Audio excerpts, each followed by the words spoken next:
Hello and welcome back to another episode of Trails Through Trails, the podcast where we play the Trails games, one game at a time, by playing them one chapter at a time within that. I'm one of your hosts, Matt, and I remember our intro, and my pronouns are he, him. I'm your other host, Lex. My pronouns are she, her. I'm not going to introduce myself as a pronoun this time. Can you tell that's top of mind? And to everyone out there, as usual, we've synced ourselves up for this wonderful recording using time.is, which loves to tell us what special day it is every day. It doesn't cover all of them. Completely fucked up the fact that today's the Ides of March for me. Shame. Maybe not the most celebrated holiday, but probably more celebrated than Everything You Think Is Wrong Day, which is so unofficial it doesn't even have a URL linking off to someone to tell me what the hell it is. It is pretty not celebrated, but in Canada, so we don't have Bloody Mary cocktails here. We have Bloody Caesars. Oh, okay. And so everybody is always like, if March 15th is a weekend, everyone's like, it's a great excuse to have a Bloody Caesar today. It's the same, but we have clamato juice instead of tomato juice, which is not actually what it sounds like. Don't worry. I don't agree with that stuff. My editor at Stevivor, Steve, surprisingly, is a Canadian. He's from Saskatchewan, Right. I believe, Saskatoon. He loves clamato juice. Every time he goes back for his family or anyone is traveling to or from Canada, he asks for some of it to be brought back because you can get it at like USA Foods type stores, which is just like importing a bunch of like American candy and other food products, and then also Canada because we don't know the difference, I guess. We don't get to be our own. But it's so expensive to get it that way because it's like import Yeah. costs and then jacked up retail prices. I would never drink just plain clamato juice, but I do like Caesars. They have a little more character than a Bloody Mary, I find, with just the plain tomato juice. I find they have a little more je ne sais quoi. I don't know. Ah. We do like to brunch on the Ides of March here. But yes, everything you think you know is wrong, though, so it's not the Ides of March anymore. Yes, that is one of the things we know that is wrong. Hi Lex, it's podcast Hi. day. How are you? It's podcast day. I'm Lexing. This morning, at the time of recording, also recorded, was invited onto the Worst Garbage Community Report to talk about the new Paranormal Site game. So it's like hyper podcast day for me because that all ended up being the same day. Nice. And yeah, other than that, I've been playing a lot of Pokemon Pocopia, as I think you have too, because we've been talking about it every day for like 2 weeks. Before you got it, we were still talking about it every day. Yes, I was originally set up to review Pocopia, but there was, I don't know, a lack of codes for Australia. Sometimes it just happens because they forget that we're an entire nation of 22 million people or something. I had to replace me saying how many million people there were in Australia during our chat with Ashley for the first episode this season because I got it wrong by several million, and I did not bother to remember how many it was. I think I said 19 million, which was true in like 2014. I always say Canada's 30 million people, and it's 40 million right now. It's just like over 40 million. It's just the first time I learned how many people there were. It was 30, and so that's always going to be 30 million in my head. That's the thing. So, yeah. People be fucking. And look, I'm even wrong there. Australia has an estimated 27.5 million as of early last year. So I don't know. So much of our country is uninhabitable. I never think of it. Same here. People are fucking, and people are immigrating. So we've got lots of people. But yeah, I was meant to review it. Didn't end up happening. So I was like, oh, maybe they'll send me a code after launch because the local Nintendo people are very nice. And then everyone was having too good a time, so I just bought it and I didn't wait. But they did send me a little gift, which was very nice. They sent me like a promo item. It was like a keep cup, a coffee insulated thermos thing that has a squishy ditto on the front of it. It's like a little bit squishy and tacky, which I really like. It looks so cute. So that's going to become my workplace coffee mug going forwards. Also, I am loving how many games are using heavy purple accenting in the last few years. Yes. It's become the color thing. de rigueur, and it's my favorite color, so it's really good for me. Every time, like, they need something to be cool accented, so it's always purple lately. Yeah, it works out. I approve of it too. Pink's my favorite color, but like I don't want everything to be pink because that just makes me feel like I'm getting marketed to for tampons. Like, I mean, I like pink, but I don't want all things to be marketed pink. That's too like, I don't know. Here's the girl version of this. Well, thank God Ditto is purple, since we're both spending so much time with them. That game's good as hell. It's so good. It's stupid good. I love seeing things like the locations are kind of loosely the map from Kanto, but accurate enough that I saw this cute video on Reels. It was a player, and she was like, "Oh, I'm here at the Pokemon Center in this area, which means that in the original game, the museum should be that way. And then she just started digging that way, and she found the museum. And it was very exciting because they've kind of recreated everything. I saw a really cute reel too. There's somebody who had talked about in the very first, in Red and Blue, there was, I can't remember what town it was in now. Maybe near Vermilion or something like that. There was a builder who was like building a building and like had like a match choke or a match chop or something with him. And then, but in every remake, he was just taken out, and it never said what kind of building he was building, just that it was like a construction site and he was building a building. And then found a reference to that. And this person on this reel was like, I always wanted to know what it was as a kid. I was like fixated on that. And then there is a like one of the texts that you can find like talks about this person from the Red and Blue that was taken out of all the remakes. Oh, nice. And this person was so excited, and I was like, that's so cute. I like all the deep cuts in there. This is the kind of referential stuff that gamers want. The number of like weird little text lines that all the different Pokemon have. I love the ones that are referential to their Pokedex entries. Like when you meet Drifloon early on, he's like everyone else is remarking, oh, there's no humans around anymore. What's that about? He's like, there used to be lots of kids around. I love kids. Yeah. And Drifloon's Pokedex entry is that it kidnaps children and steals their soul energy to feed itself. But it's presented very cutely when he's like, it's not the same, but maybe you can give me an object that belonged to a kid, and the happy energy attached to that will keep me fed. Seems like a better deal. Yeah. I wish that was how, I wish they'd come up with that a long time ago. As opposed to all the kids you kidnap, but I'm glad. I like Drifloon despite being objectively creepy. Yeah. Takes you to those dream islands for all those sweet, sweet materials.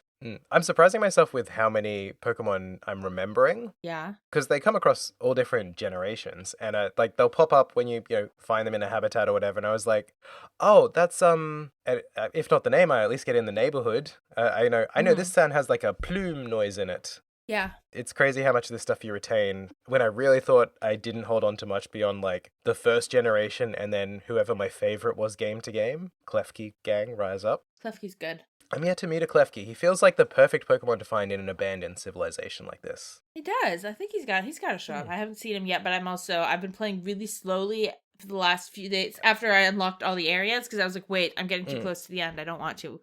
I'm not that it's an end, but like I don't want to roll credits because I get hesitant around rolling credits on games that I want to keep playing. Yeah, I'm the same, because I also know with this kind of like creative fueled game, like once there's no more story bits to kind of chase, I'm probably gonna fall off knowing myself. Yeah, I'm like that too. I've been working hard to like slow myself down, not just like hit the bare minimum of these like events, there was one where you had to set up like the party. An event space, a party.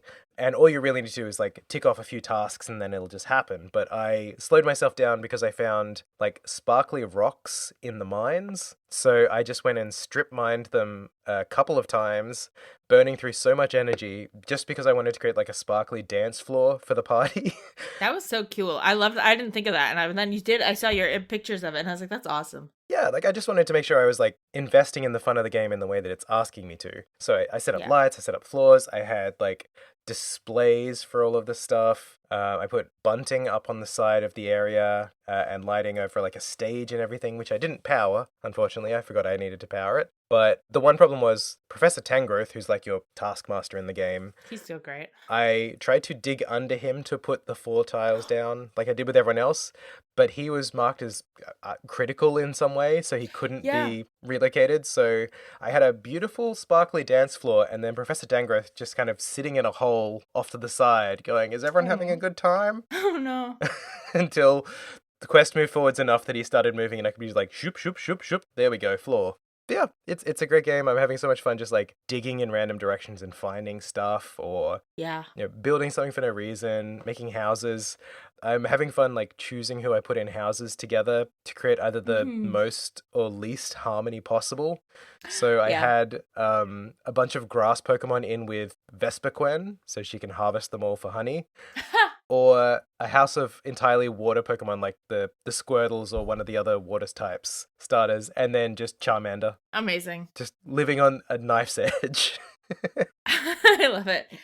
Hey, you're putting that thing in his Pokedex entry that says as long as he's healthy, his tail fire will never go out. You're testing that. This is the scientific experiment. I did like that they softened that a little bit. It's not like a drop of water on your tail and you'll die instantly. It's like, the fire can survive a bit, but don't push it. And it's like, that is a kinder read for Charmander, and a less terrifying existence to live as well. Yeah, it's true.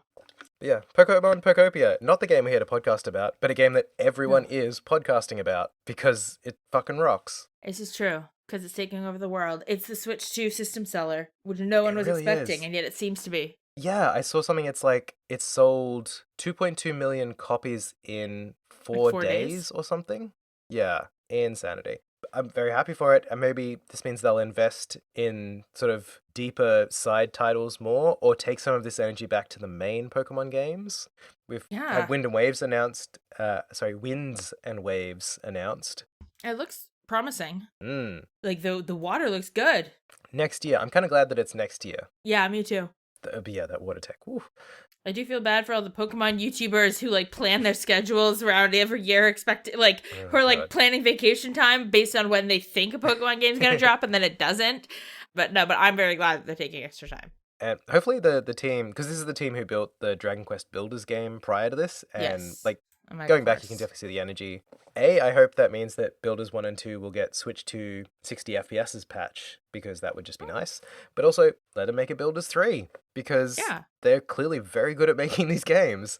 Yeah. Like, it's so good to see that Omega Force, the same people who do the Dynasty Warriors spin-off games where they combine with other franchises so beautifully, like Hyrule Warriors and that, they're now doing that with other game archetypes that they have. Yeah, Koei Tecmo is really good at that. And it's really good. Yeah. Like, Omega Force, bring in the heat. Love it. Yeah. Have you been doing anything else besides Pokopia? Any other games besides Pokopia? I don't think so. Oh, well, I know what game I played other than Pokopia. Trails in the Sky the Third. I also played Trails in the Sky the Third, yes. I bounced around a little bit because I had finished up my Monster Hunter Stories 3 review, so I'm taking a little break from that before I go back to it. Playing a lot of Pokopia.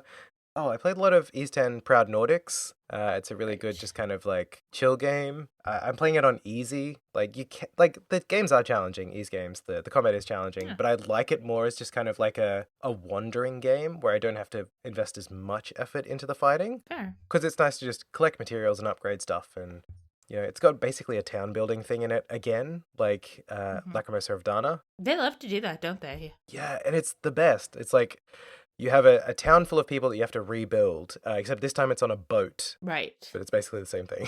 The one thing I haven't been playing in the last couple of weeks is Trails Beyond the Horizon. I took a little break from it. Fair enough. Just because there's so many things on the go. But I think I might circle back to it. I know that I left myself in a van route, and that's probably going to cause some trouble for my accelerating back into the game, because it's not as exciting as my other boys. Yeah, I was just in a wave of side quest cleanup at the time. Oh yeah, I get that. So I'm just gonna do some mop up before I move on to the next story thing. I'm excited to get back to it. It's been nice to spend a little bit more time with Kevin beforehand, before returning to him, to get a bit more context. I don't think I've been playing much beyond that. This has been a fast 2 weeks. It has been. Oh. Pokemon did that to us. What can I say? Sure did. And what do we have to show for it? Finger cramps. I was trying to say on that note, but I can't think of a transition from finger cramps to the opening scene. So do we want to just dive into it? Yeah, on the topic of finger cramps, Trails in the Sky the Third. Yeah. Come on, let's do it! Oh yeah, I don't know if we said this yet, that we're talking about chapter 2. No, we didn't. This episode, but that's what we're doing. It's chapter 2, the whole chapter. And some doors. Not all of the doors, but some of the doors. Yes. One thing I did want to point out before we dive into the chapter proper is I had something occur to me as I was listening to the intro movie start up on the game again. And it's that the song that it reminds me of, there's been something that's kind of been sitting in the back of my head, like, what does this sound like? Yep. The way that the song starts out with the bum, bum, bum, bum, bum, bum, bum, bum, it sounds a lot like one of the big animations in Homestuck, which I read back in the day. Interesting. I wouldn't know that, but because I never interacted with Homestuck, but I know what it is, obviously. That's probably the healthier decision, yeah. But it was just one of the big, cool animation moments. I truly can't remember which one it was, but it had a very similar kind of structure to the song, where it would have like this heavy beat that starts, then it ramps up into a more sort of chaotic composition and back down into just the single beats. And I mean, Andrew Hussey, as the creator of Homestuck, drew a lot of inspiration from anime and video games, so honestly, I wouldn't be surprised if he was the kind of sicko who'd played Trail in the Sky the Third. Could be. And I think that structure, I feel like there's a Miyazaki movie that has a moment slightly similar to it, but I can't... Possibly, yeah. Not as clear of a riff, not as clear as an inspiration as the Whereabouts of Light is to the Castle in the Sky theme, but I think there is something that has a little bit of that vibe in it. Yeah, it just kind of like, oh, it's like, that's the connection I'm making. No, not to say it's definitely an influence one way or the other, but it's like, okay, yeah, that is kind of the same energy that we're drawing from. But after dealing with that, I booted up the actual video game and started playing Chapter 2. And we start in a flashback. Yes, a flashback, which is interesting. We have elder girl and younger girl. And learn pretty quickly that younger girl is Riessie. Yes, and if the name alone wasn't enough to confirm it, she's in trouble because she was following a food smell, so we know that she's been the same person her entire life. Yeah, and then we get a couple lines of dialogue before we see an image, and then it's one of those flashbacks where you have a number of still art, like a visual novel style flashbacks kind of thing. Yeah. Like we don't have sprites or anything, but we have dialogue boxes over the art. And we see that, it's a little kid Riessie standing with an older girl who clearly has to be her sister because they look like sisters and the girl doesn't look old enough to be her mom. Same hair color. Clearly has to be an older sister. Yeah. And they are finding a young onion freezing in the cold in an alleyway somewhere. A young onion, Graham. Yeah, it's a tale as old as time. They've found their very own boy child. Yep. And even the younger girl goes, do you think he's dead? Like, it really is, like, immediately, a possibly dead boy child. A family bonding over discovering a possibly dead boy child. It is a Sumerian family tradition. But, of course, Riessie being Riessie, her thought is either he's dead or he just ate too much food. Those are the two possible reasons why he could be, like, collapsed in an alley. Yeah, and I love that she refers to it as over-gourmandizing. Yeah. And the older sister's like, where are you learning these words? So the older girl goes over to him, and you get new art of her leaning down, looking at him. And you can see that she's wearing a religious wrench of her own, like medallion of her own. Like, you can't see the outline of it. She is, yes. As is Riessie. Yes, as is Riessie. You can't see the emblem on it yet, but it's clearly the same thing. Yeah. And she's basically trying to interact with little Kevin, who is not responding. They determine he must be hungry, and the older girl gets out a bar of chocolate and gives him some chocolate. I just need to shout this out for everyone who's played later games. Quincy Bell chocolate. For if you've played the Daybreak games, that's the candy company that Elaine's dad owns. Oh, I thought it sounded familiar and I couldn't place it, so I was going to ask you. Yeah, no, Elaine's family owns the Quincy company. I love that. I love when they hook these things in. Mm-hmm. I did note that the art looks definitely different here compared to our previous sort of flashback type stuff. Yeah. Partially because it's in color rather than sepia tone for one thing, but also just the illustrator is clearly a different artist. And it becomes very clear when you see Kevin's face. Yeah, Kevin's face is upsetting. I don't like it. It's weird. It really looks like he's run head first into something and had his whole face squished backwards. He kind of has like a bulldog thing going on. He does, yeah, like one of those smush-faced cats, yeah. Yeah. He's had the exact same haircut since he was a boy child as well. And his hair's always stood up like that. Always stood up straight back, always had a little tuft at the front, always had the highlights. Yeah, and he's not interested in this chocolate. He's saying, get lost. It seems like he's barely got the strength to get the words out, like he's summoning the last reserves of his strength before he dies of starvation to tell the older girl to get lost. To say fuck off, basically. Exactly. So the older girl's like, oh, well, I guess no helping it. And she starts to eat the chocolate. And then she, like, mouth to mouth feeds him the chocolate. It looks like a kiss. Yeah, she goes full mama bird to baby bird. Exactly, bird feeding. But the way they frame it is very much like a kiss. But what's meant to be happening, apparently, is clearly she's shoving the food into his mouth, which is bizarre as hell. Wild. I guess it shocked him enough that for him to loosen his jaw to put food in it. I guess I would hope that there are some steps between on the way to that resort, but I don't know. Just putting food in someone's mouth doesn't force a swallowing reaction to make them eat it. So I guess she's just relying on the fact that he can't spit it back out because that would be spitting it into her mouth. And he's too shocked to do something that gross like she just did. I don't know, man. Or just that he's just like, his jaw's going slack in shock, and that means she can force it. I'm like, I don't know.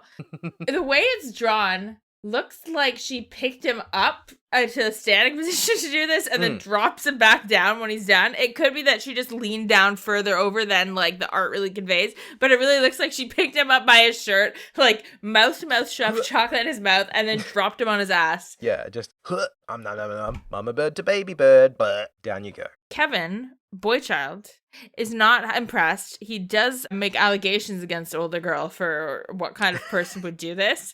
I was not expecting the word pedophile in a Trails game, I admit. Yeah. I was a little shocked by that, and I've played this game before. I mean, I've played it before. I clearly forgot that. And the older girl just responds like, wow, Sunday school's really teaching you kids a lot of big words.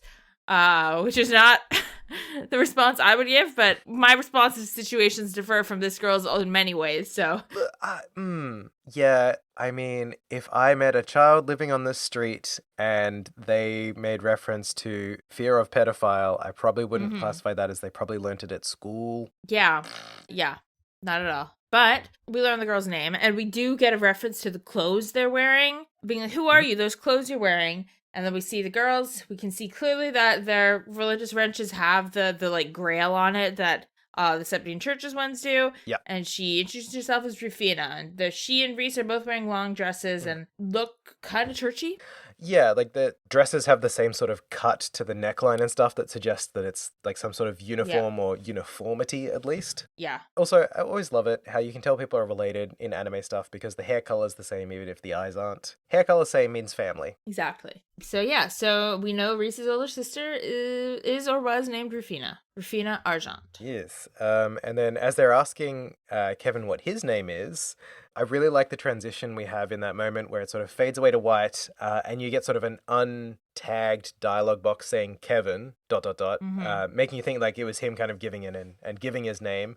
But what it actually is Riessie in the present sort of calling him back to wakefulness because he's sort of obviously been spacing out thinking about his origin story. I like that this wasn't like he was dreaming about a memory. It was like he was spacing out thinking about it. Because usually when you get like a chapter or an episode of something introduced with a flashback and then they try to do like a literal transition into like oftentimes it's a dream sequence. So I kind of liked that it was just that no, he just fully spaced out and ignored what everyone else was saying to like wool gather. Yeah, he's just gone full Gen Z stare and it's just like, But we find ourselves back in the Hermit's Garden where we're kind of recapping everything we know so far. Yes. And we're talking about that dude we just met. Yes. Mr. God, what was his name? Schwarzritter. Schwarzenritter, I think, something like that. And also name dropped the place we are, which is Phantasma. Oh wait, I forgot to mention what had happened. That Kevin's reaction to the not kiss is that he starts speaking in wingdings, like in symbols. I just thought that was a really funny test. Like there's a yen symbol in there. I was like speaking in tongues, and the tongues is wingdings. Like yeah. Yeah, it looks like they made their own wingdings actually. Yeah, it's a Marian wingdings. But yeah, so at the Hermit's Garden, we now know this place is called Phantasma. Yes, with a PH, not an F, for people just listening and not playing. Yes, as though it were a phantasm. Yes. But we know that it also isn't from scripture. No. As far as Kevin knows, and Reese agrees. Like, she's never heard of Phantasma in terms of sort of holy scripture. No one also knows who this Schwarzritter guy could be. But they're like, the Lord he mentioned must be the big boss. I do like that they're aware enough of being in a video game to be like, we'll need to think about who the final boss is. Yeah. They also point out that this guy referenced Reese's sister, and not just knowing that Reese has a sister, but knows that Reese's sister was skilled, like knows something about her. It's implied to have encountered her.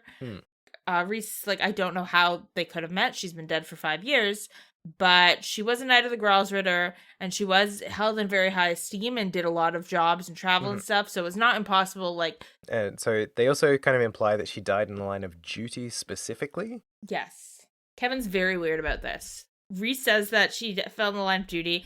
As soon as the conversation turns to Rufina, Kevin's got, like, a bunch of, like, ... text boxes. Like, he's not saying anything, but the game wants you to know that he's not saying anything. Yeah, he's got something to not say. We have no idea what the deal is with him knowing that, and there's nothing much we can do about that. So kind of the general consensus is like, well, let's just keep going. Like, all we can really do at this point is continue on. There was a path on the other side of Mr. Schwarzritter in the Jade Corridor, so let's go check out that new teleporter. Dimestor Sephiroth. A fun note is that all of Carnelia is now in the bookcase in the library area. Oh, yeah. I did go and read the whole thing because I know I was like, I'm just gonna go look at it, and then I ended up reading all of it. I did see that in my guide it mentioned that Carnelia was now available to read. The game in no way tells you this. No. There's no way to know that you should go check other stuff to see if new things have appeared. Little bit of a flaw of design there, I would say. Yeah, if you go to the library, you'll see a big like glint on it that clearly shows that there's something to look at, but like you have to go to the library area before you see the visual cue. So it's very player led, because I definitely did nothing but check in at the big rock that does everything for me and then move on. I feel like so spoiled because like I've had fast travel and stuff for like one day in Trails, and I'm already like, man, I've had quality of life for one day, and I'm like, man, I wish I could just buy ingredients at the main stone. Why do I have to walk all the way over there? And why do I have to walk all the way over here to get my CP restored? Exactly. It's like really like the iPad baby in my brain is like a sleeper agent that activates so readily. It's like, it's the fact that you have fast travel for convenience and then a home base area that's split into 2 screens. I'm like, why can't I fast travel in the home base? Which is like, I should be counting my blessings now, and yet I'm a complainer at heart, I guess. I mean, we know they learnt from that in later versions of this kind of hub setup where you can sort of fast travel from the different things. They still don't put them all in the same spot, but it's an improvement. But look, I'm still very happy with fast travel at all. Oh, yeah. I also really liked when I noticed that the all the doors in your fast travel menu, they come with like a copy of the text that you get when you sort of check the door. Yes. So you don't have to memorize anything. It's just like, oh yes, this is the door that is very clearly alluding to Tita or whatever. Yeah. But yeah, we head back into the Jade Corridor, past where we fought Schwarz. Dimestor Sephiroth. There's a new Dimestor Sephiroth. We started this episode by saying we're able to speak words, and we are really, both of us are struggling with that. Yeah, so we get to the end of the Jade Corridor where the new teleporter appeared. Of course, Kevin sees a big mysterious teleporter that he doesn't know what it does and says, let's jump in and find out, because that is clearly his MO. And it takes us to Grancel. We're on the main drag of Grancel. Now, did you think, when we showed up in Grancel, did you think we'd gone to real Grancel at this point? No. Or were you like, no, this is fake? Okay. They're not savvy enough. They don't know how video games work. So they all think they're in real Grancel. Yeah, they're not clocking it just yet, but I, like, from the fact that we found the assay parked in void space, tells me that this is, like, pulling components from the real world. When it was just the assay, I was like, okay, maybe it's actually physically pulling things through from the real world in the same way that we got pulled. But when you see an entire town show up and it's not just like a chunk of the town floating ominously in space, I'm like, okay, we're doing like recreations or simulations or illusions or something. Yeah. But everyone's celebrating that they got out of Phantasma. Like, game's over. We won. We got out. Hooray, it's done. Short game. Until Riessie is like, you might want to turn around because I don't think that's the gate to Grancel. And you turn around and there's this giant fuck-ass like gate, iron welded like gate at the entrance to Grancel that's definitely never been there before. And by everyone's reactions, it wasn't installed in the last 6 months. It's just no one explains. It does have the Liberal Falcon like symbol on it though. Yeah, I did notice that. Like, it does have the insignia of the royal family, which is interesting, that it's not just, like, some weird, eerie Phantasma gate. It's, in a different universe, this could be a gate to the royal city. Yeah, whatever it is, it's thematically appropriate for where it's appeared, which is interesting. Yes. But shortly after that, we also get the title revealed to us, which maybe if the party had read it, they would also clock to what's going on a lot quicker. Yeah. Chapter 2, The Otherworldly Capital. That implies that it's not the normal worldly capital we know, perhaps. Yeah, now this is a British English thing, I think. The way that they've spelled capital TAL, that's only used to refer to like a city capital for British English for like you or I, whereas an American audience would be TOL capital, correct? I think that that's only for the capital like building. I think a capital city, the capital city of a state would be spelled AL. Is it? Okay. I think it's only like the Capitol building. And then I guess sometimes people might merge talking about the Capitol building with like DC as the capital, like, but I don't think it's not an American spelling thing. Oh, okay, yes. A capitol, TOL, is a building where a state or national legislature meets to make laws, as opposed to capital, which refers to the city where the government is located. Oh. Okay, so there is a distinction. Okay, then I guess I was being too harsh on them. There you go. The more you know. We've learned something. Yeah, I just thought it was like maybe an interesting translation thing, or maybe it was going to be a wordplay. Turns out it's not. It's just not. It maybe it shows that Demurian is not American. I don't know. Welcome to the otherworldly capital. I was like, are they going to get like funding from beyond space or something? Otherworldly. Yeah. We go back into the otherworldly capital, which everyone else thinks is the worldly capital, and they're all trying to figure out what the hell could have happened to Grancel. Like, clearly, while they were stuck in that space, something happened in Grancel, or Phantasma is influencing the outside world. Nobody even suggests that this is some sort of illusion or some sort of, like, recreation. Like, everyone is quite certain that it is the real Grancel. It's just that every person has vanished. And they're like, well, let's go look at all the buildings and see if we can find people. There's also monsters. Yeah. There's, like, fiends again, sorry. They're all sort of, like, knights to begin with, like knights in armor. Yeah. Which, again, feels, like, thematically appropriate to the location, pretty much. Yeah. But there's no humans, animals, movement, anywhere. Everything's just kind of, like, a snapshot in time. Mm-hmm. I did think it was interesting that you could go around and things like the menu board in the inn still are interactable, and it still has, like, you know, daily specials written on it and stuff. I didn't know that. I didn't try. For the most part, nothing to interact with, because this isn't one of those games where every bookshelf has a sort of interaction point or anything like Dragon Quest. Yeah. So it's mostly just like you're going through houses that are all empty to find treasure chests kind of randomly scattered all over the place. A lot of which have chest messages that are part of the several multi-part stories, I now realize. Several, yeah. There's one that's 12 parts, one that's 36, and then one of like 70-something. Yeah. The 12-part one seems like a kid's book from what I read. It's about a door-to-door salesman or something. The 36-part one, I'm not too sure. And then the really long one seems to be some epic tale of romance. The 36 one is called Trails in the Chest. Oh, that's Trails in the Chest. Okay. And then Azure has Trails in the Chest Part 2, I believe. Yes, because one of the chest messages I found later in this chapter, I think was maybe the first part of Trails Through the Chest or Trails in the Chest. Yeah. Because it's like, do you remember that one-off joke we made last game about Trails in the Chest? Well, part 1 of 36. I found the names of the... Okay, so there's only two. There's only the 36 message one and the 12 message one, it looks like. There's another one that's like 70-something. It's like, because we've had parts across multiple locations. It seems like a nightmare to try and pass this in the original game, to be honest. But yeah, it's sort of going around town, I found a couple of things of note. Firstly, when you check in at the guild, obviously no one's there. Tita tries the phone, and it doesn't work. She can't get a hold of any of the other branches or the military HQ on Julia's suggestion. Yeah, she can get the phone working. It just can't contact anyone. Like, she's like, theoretically, it should be working fine. Like, theoretically, I have got the technology parts doing the things they're supposed to do. It's got a dial tone or whatever, but there's no one to call. Which, again, interesting because this is a recreated space in some form. And it's interesting that it's not just like a surface recreation. It's not just like, here is the shape and color and texture of all the correct objects in the correct places. It's like, yeah, I know. This is actually a fully functional world space. So if you pick up the phone, it rings. If you open the fridge, it's cool. Like things like that. So it's not just like a fake snapshot. This is as real as it can be, which maybe makes it more believable that they'd think that somehow every person in the capital and all the animals had left together.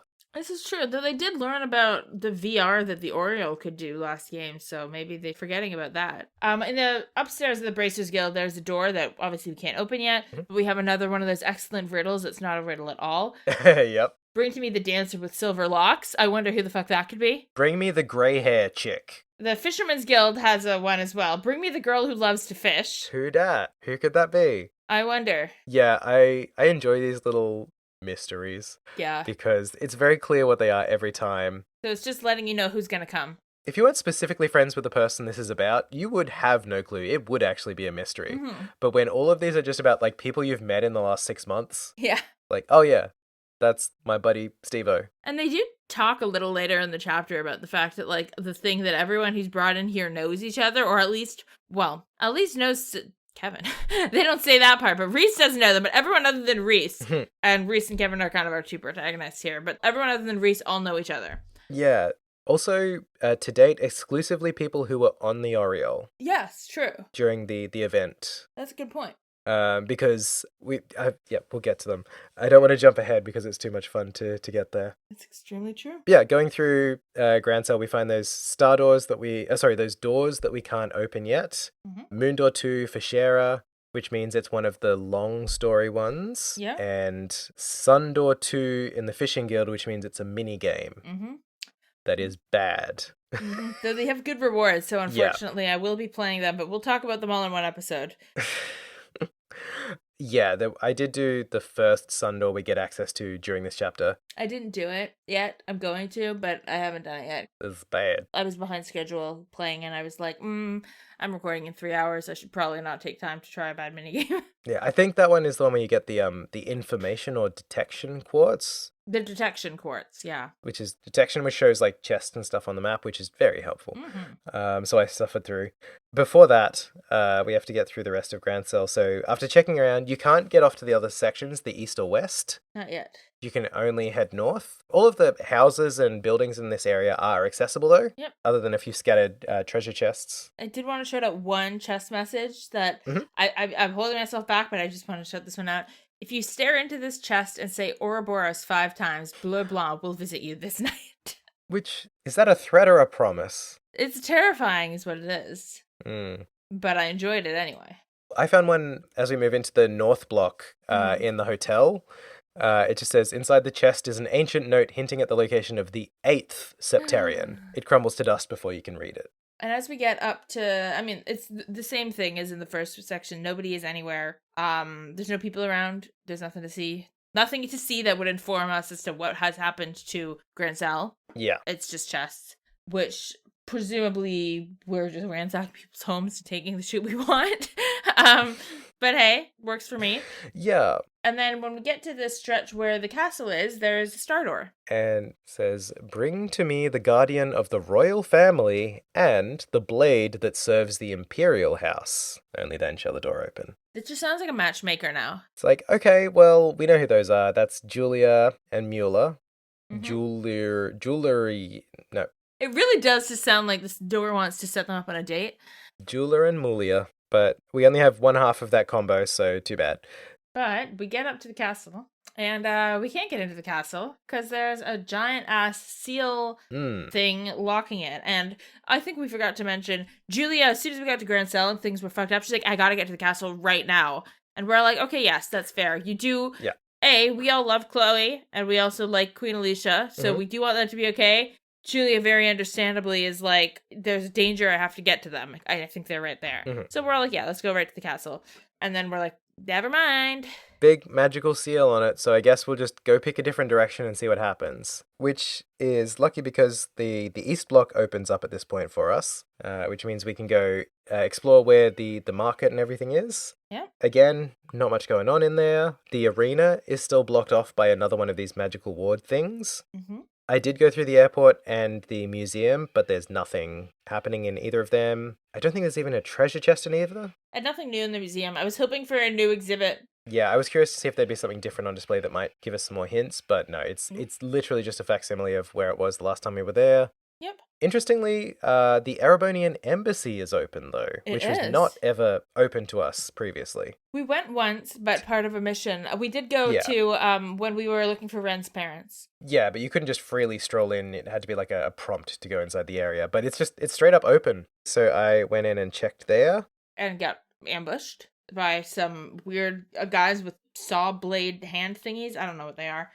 They're annoying because they do have a possible KO move, but they have to charge it up so you can impede it. Oh yeah, they suck. Yeah, I'm finding at this point, like, this is a round where I was hitting level 100 for everybody, which also very satisfying that that's at 100,000 XP as well. Just mwah. Thank you, the people who do math to make that work. So yeah, I was doing a lot of damage. Nothing was really posing a challenge at this point. We fight those funky knights. There's some treasures sort of scattered around, but not really anything that amazing. Mm-hmm. The treasure chest messages are pretty decent, though. Yeah, there's some good ones. There's one that just says, you are the real treasure, which is lovely. But the one I liked was, I'm empty, you say? What a libellous statement.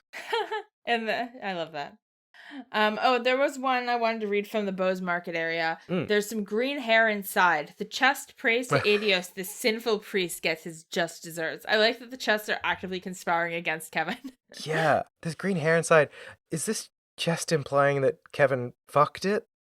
Is that what it's... I think it's implying that Kevin... It has evidence that Kevin was the one who ransacked it before. Okay. But we know that Kevin fucks. The game has definitely made sure that we know that Kevin fucks, so anything's possible. We just don't know what. Not that first woman, so the jury's still out. Anything but. Eventually, though, in the library, we find a sealing stone. Yes. And Tina suggests maybe it's Olivier. This is the Erebonian embassy. And because she suggested it's Olivier, that suggests it's less likely. She also says, well, Joshua's Erebonian too. Could be him. I like that she's just reading her wish list of who it might be. It does feel a little bit like, you know, that energy of someone who's not part of a group where it's like, oh, you're gay, Chinese. Yeah. Here's the list of people I know who are gay/Chinese. Yeah. It's just like, this is an Erebonia thing. Who do I know that applies? It's like, It could be these people. And we're like, all right, well, we can't really do much else here in real Grancel. So let's take this rock back to home base and crack it open and see what's inside. And what's inside? This is the first time we haven't gotten like a hint line right before we see who it is. Julia goes, oh, or something like that, but there's no like, oh, that girl, or oh, that uniform, or something like they had last time. This time Julia just goes, oh, which I guess the hint is that Julia is the one who says something, but it's Major Vander himself, Mueller, who we conveniently were just talking about needing. How lucky to have found him. Also, as the sealing stone is unsealing, we get a cut back to Grancel to see that the lighting is changing to a different time of day. It shifts from sort of regular lighting to like the evening sunset-y kind of vibe. Yeah, like late afternoon, evening, yeah. It's like 3 p.m. in Animal Crossing. Yeah, and then there's a couple of other force barriers that were blocking off other areas of the capital go away as well. So we've got more areas to explore now that we've unlocked our buddy Mueller. Mueller is immediately like, Olivier, fall back. There's somebody there with a stun grenade, like whatever. Like jumps to action right away. Everyone else has been kind of groggy, and I guess he was like a stun grenade, but he jumped to his job real fast. Yeah, we get confirmation. So yes, he experienced the same thing, the bright flash of white light before he was sealed. They quiz him on where he was. Apparently he was in Palm in Erebonia with Olivier doing an inspection. Which is the southernmost town in Erebonia now that Hamel doesn't exist anymore. It's the town closest to the Liberalian border. Yeah. So in terms of the area that this thing might capture, that gives us maybe a hint. But yeah, so they were on their way home from the inspection when this bright light happened. It captured him. He's pretty sure it would have gotten Olivier too. Hopefully. We can only hope it got Olivier. We want Olivier. Please. But yeah, they also check, it's like, how is Olivier doing? Apparently he's been really schmoozing it up at all the fancy Erebonian parties. He's been playing the debaucherous prince, the prince part of debaucherous prince a bit more. Yeah. So it sounds like he got some stuff out of his system in the last 2 games. I'm sure he has lots of great stories to tell about his travels, but it sounds like he's been on his best behavior, which Mueller does not think is going to last. Yes, unlikely. He clearly doesn't think Olivier can keep up good behavior for very long. Yeah, he went off on his Rumspringer and he got all of the horny out of his system, and now he's back ready to be a good prince, but that energy is going to build up again over time. Well, clearly, I mean, let's just take a moment for Mueller. The amount that Mueller must be putting out right now in order to keep Olivier's horny urges, like, in order to keep Olivier's public horniness down, like, that is a lot of sex. And this guy, I mean, he's a lucky man, but also he's got a really, really busy job. I'm not sure how much sleep he's getting. Ran through. Needs a day off. Ran through. But yeah, so this is also when Reese points out that so far everyone who's been in a sealing stone has been acquainted with each other, raising that might be a connection as well. We also get our new party select screen after Mueller joins the group. We do. And it's so much better than anything we've had before. Yeah, you get a full stat display, you get a brief summary of what sort of role they play in a party. So, for instance, Kevin says that he has recovery crafts and piercing range. He's reliable field defense. Mm-hmm. So, this is helpful because, from the looks of it, there are at least 16 spots on this party select screen based on how they're laid out, if it doesn't scroll down further. So, there are a lot of people on the go, which means it's very helpful to have, like, okay, I need, like, an attack archetype, a healing archetype, a magic archetype. Who does what again? And you can very quickly sort of move through, check their stats, what level they're at, and assign them. If we have that many people, we have not had that many playable characters thus far in the game, which suggests that Riessie is not going to be the only newly playable character this game. So far, we've only gotten playable characters in this game who have been playable before other than Riessie. Because at the end of last game, we got a Julianne Mueller. Yes, very briefly and pretty clearly as like a test bed for getting them ready for like full deployment here. Yeah. The thing I also liked was that they have a randomize button, so you can just get a random party assignment. Which is fun. Which... I'm not going to do it, but it's fun. I don't think that's very helpful, but it is very fun. Yeah. Maybe once we do fill in this screen a bit, I'll try it a couple of times just to see what kind of party compositions it gives me. Once we sort of get this party select screen, they also tell us that while we're in the Hermit's Garden, we can edit the equipment and augment loadouts for everybody all the time, even if they're not in the party. Thank God. Jesus Christ. It's so beautiful. We still don't have the thing where it'll show all of the quartz in your inventory so you can sort of transplant them from one person to another. That's still a few games away. Mm-hmm. But still, I'm just counting my blessings right now. Just being able to quickly...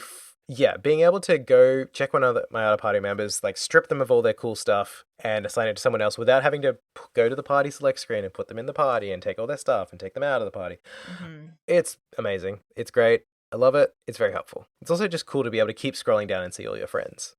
So after we get sort of revealed our party select screen, we get a message from Cube, voice of Cube. Yes, Kevin goes, it's our old pal, the Cube. A great line. I do like that Kevin talks about it the same way we do. Our old pal Cube says, visitors from afar, possessors of the cube, you seem to be gathering strength well. I will unlock another of the cube's powers.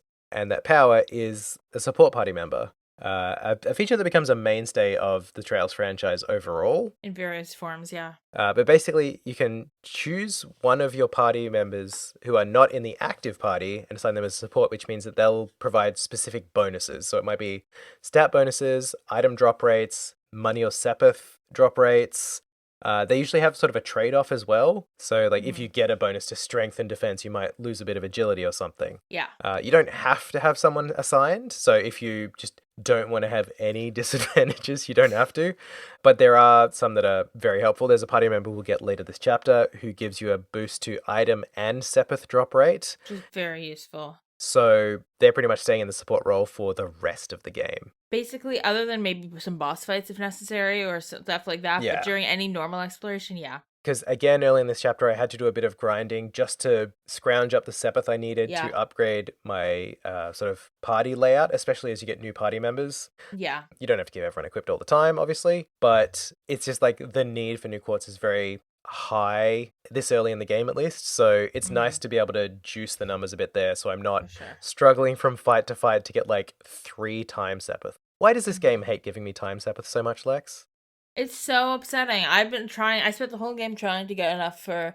I got an action 2 quartz at the beginning of the chapter, and then spent the whole chapter trying to get enough for another action 2 quartz. Nope, not even by the end of the chapter. Well, I guess I haven't checked after the final boss of the chapter, but like... Yeah, I did some grinding. It was specifically for Action 2 quartz, because I think at one point the guide I was using recommended having 3 of them. That's insane. And so I had to scrounge up like 400 time quartz, which meant spend a lot of time back in the Jade Corridor, because the enemies in the Grancel area give you fuck all time sepith. Jack shit, yeah. But back in Grancel, where you get fuck all time sepith... Oh, I was going to say, about the voice that speaks to us from the cube, we just get another confirmation that it's a woman's voice. Tita noticed this. Oh, yes, that's right. The blue woman's voice. We make our way back to Grancel now that new areas have opened up in the West Block. And I'm finding it is kind of enjoyably eerie to be moving through the city with so little movement, so little sort of human presence. And the music is kind of helping as well. Want to ask you, do we want to do the Star Door with Mueller and Julian now, or do you want to wait until later to do that? Well, yeah, let's, I sort of did them at the end, but I think it would be kind of fun to, like, drop them in as they become available. Otherwise, we're just going to be stacking story times on top of each other eventually. Yeah, that makes sense. At this point, we have Julia and Mueller both. So Mulia. That's what I was trying to get to. We've got Mulia, yes. Mulia are in our party, which means we have met the requirements for Star Door 1, which was out front of Grancel Castle. So we head in there, and let's transition to Star Door 1. Startly star. And we start with some text to give us some context. This is roughly 2 months after the crisis that struck Liberl came to an end. And we zone in on Julia getting heaps of praise from Queen Alicia for ensuring safety and helping with the restoration of everywhere, because we talked before about how there was a lot of damage that had to be repaired after the Oriole thing was done, which we speculated that there was flooding from it falling in the fucking lake. A whole city falling in a lake is probably bad. Julia's getting a lot of praise, and Julia does not like this praise. Now, what I like about what this does, this Star Door in the hole, is that at the beginning, it feels like Julia just has imposter syndrome. Yeah. And it's like, no. I like that over the course of the Star Door, you realize that it's a specific, like, she feels guilty about something, and that is why she doesn't want praise for other stuff, as opposed to just, I'm not good enough for this. It's specifically about her guilt. Yeah.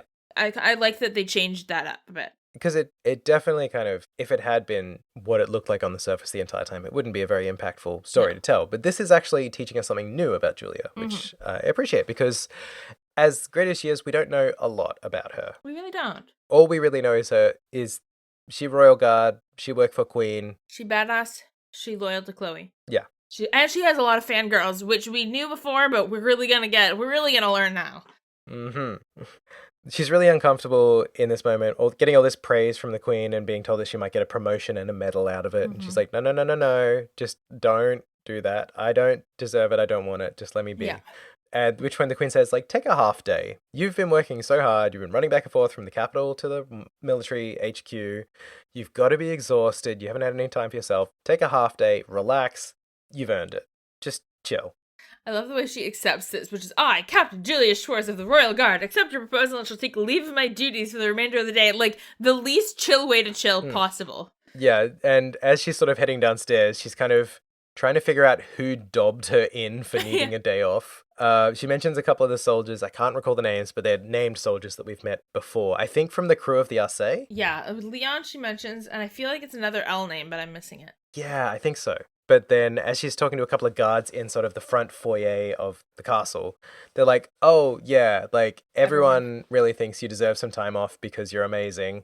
Echo, who's the comms officer on the Arce, even spoke directly to the Queen to request that you be forced to take time for yourself. Echo kind of hates everybody too. Like, from what I remember, Echo was always pissed if you were trying to talk to her. She was like, can you fucking not distract from my job? So like, even if Echo, the curmudgeonliest person on the Arce, is like, I'm gonna call the Queen and say Julia deserves a day off. Yeah, because Echo, I believe, is the one. The other one was like, hey, Echo, make sure you keep us on target or whatever. And Echo kept being like, I know how to do my goddamn job. Yeah. So if Echo is going to the Queen and is like, that bitch needs a massage, then you should listen to her. We also get an appearance from Duke Dunan here. Yeah, I was surprised that I was happy. Yeah, I know. It was so weird. I was like, hey, why am I haying you? But basically, now that Julia has accepted that she's taking half a day off, she's like, well, let's find Chloe or Claudia to her. She's like, the thing she wants to do most is to hang out with Claudia. But where is she? Duke Dunan shows up and informs us that she's gone to inspect the royal villa, which I always kind of thought, like, royalty showing up to inspect a place was just really a ceremonial, or like a leader, like, obviously a military leader inspecting a military base. Like, there are circumstances where that's more than just a ceremonial thing if there's actual, like, inspecting something. But, like, I figured it was usually like, the Queen is going to inspect the tanks. Like, Queen doesn't know shit about tanks. It's just, like, a ceremonial, like, thing. She's on the way to an important meeting and there's just something to do, Apparently the villa needs to be inspected by Princess Claudia. Also weird because she used to just live there, so she's just inspecting her house. Girl, that's her house. She's like, yep, still my house. Thumbs up. And it's weird because it's 2 months after the crisis, because the military was using it, I think, as a base at one point. Like, I mean, at FC there was stuff, but I think there was something at SC too. But it was like, maybe now that it's back to being a residence, there's like an official, like, now, like, as it's reopened as the royal residence, but no. Just princess busy work at this point. Yeah. Julia's really upset, though, that she wasn't able to escort her to the royal villa. And, like, really upset. Like, seemingly inordinately upset that she wasn't able to be the guard escorting her, which will be relevant. Yeah. She sort of lets on that it's been really hard to find any time to meet up with Claudia lately, like, between their respective duties, now that Claudia's, like, committing to princess vibes, and Julia's, like, getting promoted against her will and stuff. Yeah, you get the impression that, like, that there's, like, two parts to this. The one is, like, she wants to spend time with Claudia because she's, like, they're very close and she misses her. And part of it is that, like, the more promoted she is, the more honored she is, the further away she gets for being, like, basically the bodyguard. Yeah. And there's a part of her that is really resistant to the idea that she's being promoted out of the role of Claudia's guard. Like, that is still what she wants to be. Not that she doesn't want to, you know, succeed and advance her career, but there's a resistance to this. But yeah, after sort of giving the update on Claudia, Doonan heads off to the admin room where all of the governing of the country happens with Philip. It turns out he's actually been, he's like working hard. He's actually like being helpful and committing to his role of like helping to govern the country. Crazy. Which is great to see. Philip doesn't have to run around apologizing after him all the time. He does sort of briefly stop Julian, just like, hey, take care of yourself. And then moves on. And then has to apologize to Doonan for dilly-dallying, so I guess it's like the scales balancing themselves. He has to apologize to someone for something. Yeah. Julia decides, though, okay, there is something I'm going to do with my day, even though I can't hang out with Claudia. I'm going to go for a nice walk on the Herbe scenic route. I haven't done it in ages, and I love it. I'm going to go for a nice long walk. Yeah, I love that she's also trying to optimize her time off as well. She's like, what is the most productive, like, time efficient way that I can spend my day off for maximum relaxation, I guess? And it does kind of sound like she's like, okay, I can go for a walk because technically that's exercise and that's also patrolling. And then I'm relaxing, I promise. And the royal villa is off Herbe's scenic route, so maybe I'll run into her on the way home. Like, I mean, she doesn't say that, but like it occurs to me. It's like, wouldn't that be crazy? Yeah. Yeah. She's like, I just love the idea of like one of the guards at the front gates of the villa just sitting there and watching Julia Schwartz like walk back and forth past the entrance, like surreptitiously looking to see if that's the time that Claudia's going to be on her way out. It is not to be. It is not fated to be, though, because no sooner does she walk out of the palace gates than we find a mob outside. Yes. And they're not an angry mob, though. It's all female mob. Are they here? Are they suffragettes? No. They're lesbians for Julia. They are obsessive Julia stans. I love that it's like, it could be that they're all there to celebrate the queen or the princess. No, they're there for Julia. Yeah. And there's also a reference somewhere in here to the magazine that published like the tell-all post story about her. Because that's from the previous Sky Games. Yeah, because I was pushing to get that happen and kept trying to be like, now that we're all on the RCA together, can I like try to like get her to agree to an interview? And apparently he came in on a day that she was not at the castle to interview like everybody else about her and get all this info to put together the special. He must be happy because it must have sold really well because every woman in Grancel is now like slobbering over Julia.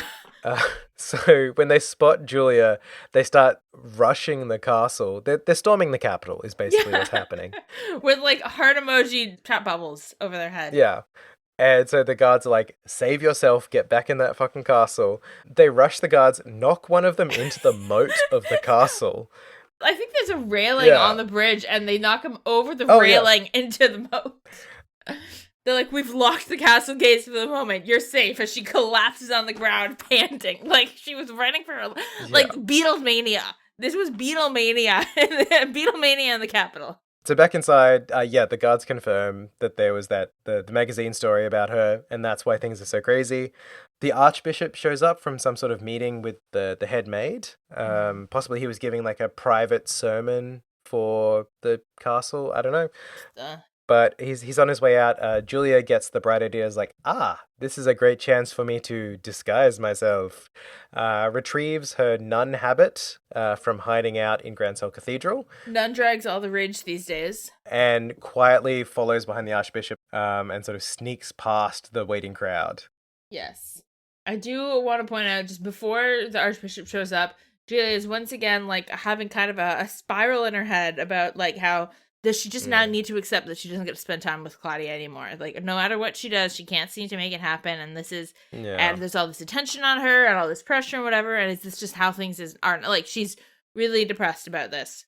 Having an anxiety spiral, but luckily the thought of drag, like, picks her up and lifts her spirits. This is, I mean, in FC, she was Sister Ellen for a little bit. That was New Nun just dropped, from our episode title. That's true, so long ago. And New Nun just dropped again.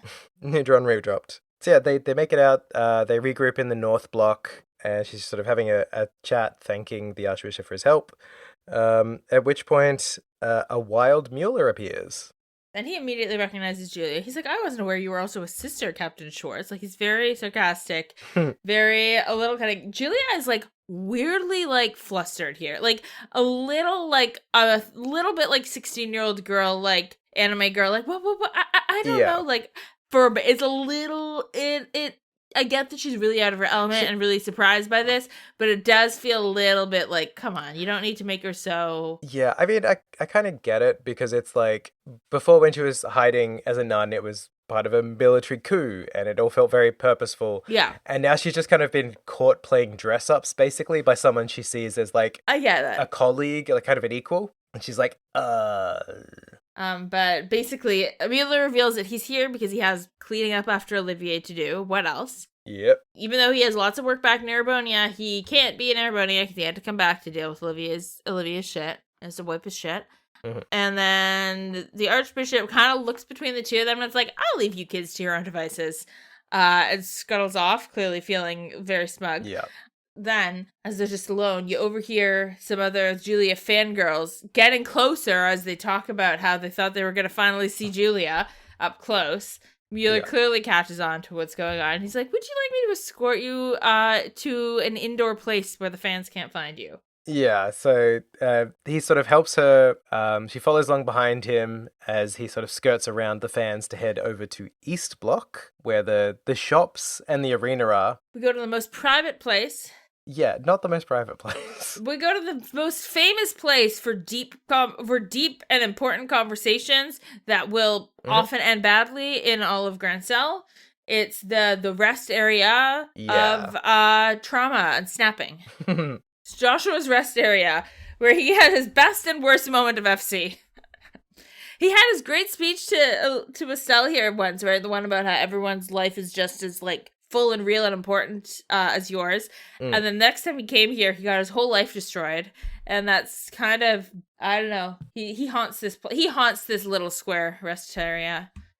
But he's like, well, this area seems to be empty. And I'm like, there's a bunch of buildings that you could have gone in that would have been a little less open to the public, but you're right outside the shopping center. It's really not that covert of a spot, but they hell, you're right outside the embassies, 2 embassies. Well, one of which you have free access to if you really wanted to help her hide. They stop to have a chat. Julia takes off her habit headdress thing, and they're just kind of like comparing their respective journeys as sort of affiliated with their like ruling houses in their respective countries. And we finally get to the root of why Julie's so upset about the promotion here, right? She's like, I couldn't do shit to protect Chloe when the coup happened, and I couldn't do shit to protect her when everything else was happening in SC, and even on the Oriole, like, I could fight there, but I couldn't protect her from everything. Yeah. I couldn't do anything to protect the Queen, either through the coup, through this or that.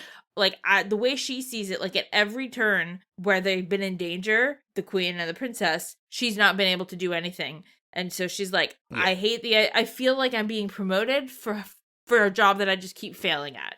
And obviously, we can look at her and we're like, you're not failing, you've done amazing. Like, and even the Queen said earlier in the chapter, like, the RSA was instrumental. She's the captain of the RSA. None of this would have worked without the RSA. I mean, the whole reason Erebonia didn't invade was because they were able to get the RSA to fly when everyone had lost power, and, like, as a show of strength. Like, that she's an instrumental part of that, because she's the captain.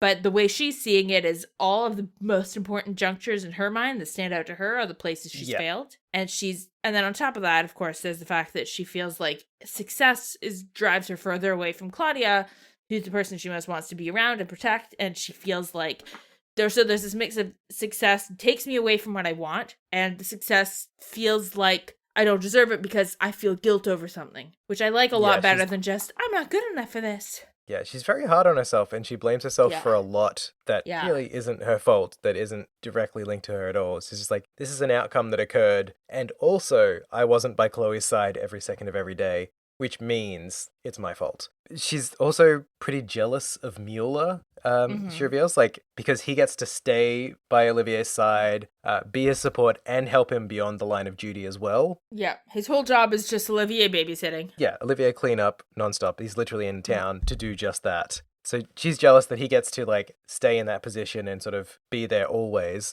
And conversely, he's jealous of her, that she gets to kind of choose, move on, but also because of her, like, natural sort of instinctive loyalty to Chloe. Because he's been in this role since birth, but doesn't feel that loyalty inherently. He sees it kind of like something that's been put upon him rather than something that he's called to do. It feels so interesting, and there's no way this is not the Mueller and Olivier. Like, he's always expressed frustration with Olivier up till now, but it's always been a very, like, buddy comedy, kind of like a very, like, comedic, like, fun, like, straight man and, like, well, not that either of them are straight, but you know what I mean, like, comedic duo thing. And this is the first time we've actually gotten the impression that that the relationship between Mueller and Olivier is actually more complex, and that there are frustrations and resentments. And there's no possible way that that's not getting explored more later in the game. Yeah. Even though this is obviously, like, the point of this starter is not, it's Julia's day off. It's not Mueller's day off. But it is, I just think that's really interesting. Ferris Mueller's day off. Yeah. No, I think it's really interesting that they're clearly setting up conflict in a relationship. I mean, clearly Olivier is going to show up in this game. There's no way he's just not. Yeah. So I just like that they're setting this up. Yeah, because it's very possible there could be a version of this game where these Star Doors have, like, little vignettes about characters that just double down on what we already know about them. Like, just a scene of Olivier being horny and Mueller being mad at him for it without adding any new information. It's just more of the same. But they're making sure to say, like, that this is like a deep investigative game. This is where we're sort of getting down to the core of people a bit more. Yeah. And I like the idea that even if there's not a direct connection between the events of Stars and Moon Doors, there are, like, character things that are going to be explored in the background in some and the foreground in others, but it's not like an isolated, like, the emotional arc that a character is going through in this game is going to be present in their appearances even when they're background characters in someone else's stories. And I don't remember if Mueller has a Star Door, if Olivia has a Star Door, if they have a Moon Door. Like, I don't remember, but I know that there's gonna be stuff with them. And I like the idea that the Star Door does not just serve to tell you about the main character, it's also telling you about everyone around, which is a Trailsian thing, but because we've never had this door specific, like, this is a vignette about this one character. Yeah. We've never had that before, so I like that it's still very Trails and that everyone else who's showing up in the background still has their own stuff going on. Yeah, definitely. Back with these two in the East Block, Mueller's like, tell you what, I've got a way that you can kind of blow off some steam off the record that I think will be really helpful. And she's like, absolutely. Yeah. Cut to a by the hour motel. No. Cut to the Grand Arena. Their version of a by the hour motel, let's be real. Yes. Where basically his idea is like, let's spar. They're going to get hot and sweaty and physical in the arena in a one-on-one duel to kind of like test their skills against each other. I was so mad I lost. You did? Yeah, I'm playing on a level higher difficulty than you, and I played earlier in the chapter, so I had not bought any new equipment for Julia. Oh, okay. Yeah, I did this. I kind of did the two Star Doors right before the final boss bit of this chapter, so I kind of held off on them in play order. And I thought I was going to get the option to retry this battle, and I didn't. And I was like, God damn it. Oh, okay. Yeah, because Mueller puts you through it. Like, he's got some attacks that can do, like, 2,000 to 4,000 health, even on, like, easy. Yeah. He got close to, like, wiping me a couple times. Thankfully, like, Julia's kitted out with healing spells and stuff. Yeah, I ran out of EP. Interestingly, though, when you finish the battle, it does show that Julia's at level 90, where in my game she was, like, 101, 102 at this point. Oh, yeah. So I like that they're kind of also diegetically showing that this is in the past by winding back her level. Yeah. Even if it sounds like maybe the equipment layout is the same as what you currently have equipped. I don't know if it could be that it's not. Like, I was just thinking of things that could cause it. I know I am on a higher difficulty than you. I also think that I realized it was going badly, and I was like, you know what? I'll just try it again when I die. I think I had that idea at a certain point, and then I didn't get that chance. Now, I think you can reduce Star Doors. I may just, if there's an achievement tied to this, or a reward, I'll probably come back and do it at some point. Redo the whole thing. It's like 15 minutes. Like, it's not the end of the world. because I'm petty like that and spiteful. Fair. I mean, yeah, if you win, all he really says is like, wow, you're even stronger than I thought you were. He's like very like quietly impressed, which I appreciate. Here, what he says when he loses is, and what did you really lose here? And she's like, what? And he goes, think about it. Whatever you lose, you need to think about what the actual loss is, the thing that matters most to you that you lost in this. And in this case, and it kind of ties it to saying, like, in this case, you didn't really lose anything, like, except your breath, I guess. But think about what you would lose in a situation in order to think about what's most important and how you want to proceed. Like, he kind of transitions that into giving advice about the Chloe thing. Oh, okay, because it's phrased a little bit differently in this version. He like says, "Yeah, good job. You're even stronger than I thought. Congratulations." And then he's sort of communicating this. Here's like a thought experiment for you, basically. It's like, if you look at your situation right now, if you were to stop existing, if you were just like a soul in the universe without a physical body, and you just weren't part of the universe anymore, what would be the thing you wish you had done? Like, what would you wish you had finished or like achieved or gotten to when you were still around? Do that. Yeah. Which is just like another way of saying the same thing. He does give that line for me too. It's just that he transitioned into it by talking about her loss here and then was like, speaking of loss and thinking of a situation where you lose, what about this? Yeah, that's cool. That was kind of fun. He also admits that he's starting to get worried about Olivier. And he's like, I should probably go. I'm worried about him. My Olivier sense is tingling. Yeah, I don't know if he said it in your version, but after he gave this advice to Julia in my version, he mentions that he got the wisdom himself from sparring with his uncle, which I assume means One-Eyed Zex. No, yeah, I think that must have been One-Eyed Zex. Oh, we get a little mini monologue from her over a black screen. Yes. Where Julia says, in that moment I made a decision in my heart. I would do all I could to support Her Highness, this nation's future queen. But to that end, I resolved to accept any promotions I received, because moving up the ranks will help me help her along the line. So it kind of sets up sounding like she's going to be like, yeah. At that moment I realized that protecting her was the most important thing, so I was going to say, no, I want to stay in a role where I'm her bodyguard, basically. But then it's like, no, actually, she's like, I thought about it, and I was like, no, you know what? The thing I would regret most is if one day she needed help from a person in a higher position than me, and I wasn't in that position to do it. Yeah. No, but back at the castle, she's on the rooftop. It sounds like she's going in to thank the queen for the day off or something. She's like, I know she's busy, but I'll just say thank you. But she just happens to run into Chloe, who's come back early from her inspection of the villa. She basically says, there weren't many people there, so there wasn't really much to do, so I just came back. Is this the first time we've seen her in her princess clothes with the short hair? With the short hair? No, I think maybe there was like some closing scenes at the end of SC where she was in that fit. Maybe. Yeah, maybe. Although she might have still been in like the battle princess outfit at that point. I couldn't remember if we got the sprite. I'm sorry, not the sprite, the portrait. Oh, okay. Yeah, I'm not too sure. Anyway, cool to see the melding of Princess Claudia and Chloe as we knew her again, like in her thing. Mm-hmm. But yeah, no, but not too many people at the villa, so she could get out of there. And then out of nowhere, Claudia's like, by the way, I wanted to thank you for supporting me, which is like a very conveniently timed thanks, because this is the thing that Julia was just thinking about. But I'm not actually criticizing that. It just made me smile. Yeah, it kind of gives you the impression that, well, they've both been apart. They've both been thinking about being apart and kind of reflecting on what the other brings to their life. So she's like, I've missed you too. Yeah. And here's why. It's very sweet. And there's this very sweet speech about how, like, because Claudia's parents died when she was so young, the, like, role model she had to kind of imitate growing up has been Julia. And she doesn't say this, but the immediate thing I think that comes to your head is, oh, that's her haircut. She wanted to look like Julia. Oh, yeah. Like, the short hair. And she talks about how, like, the queen's pointed out that, like, her mannerisms, she, like, imitate or take after Julia, and, like... She walks the same, yeah. I don't know if we know the age difference between them. Like, they do seem to refer, like, that Julia is more like an older sister than a mother. Like, I don't think it's that big a difference, but that, like, Julia was this older, sort of sophisticated, supportive figure in her life who she was trying to emulate, and that she's, like, basically the same way that, like, kids will imitate the adults they look up to. That's, like, Chloe's always kind of instinctively imitated Julia. And this is a really sweet moment where Julia's like, wow, all this time I actually was by her side. And I didn't know that.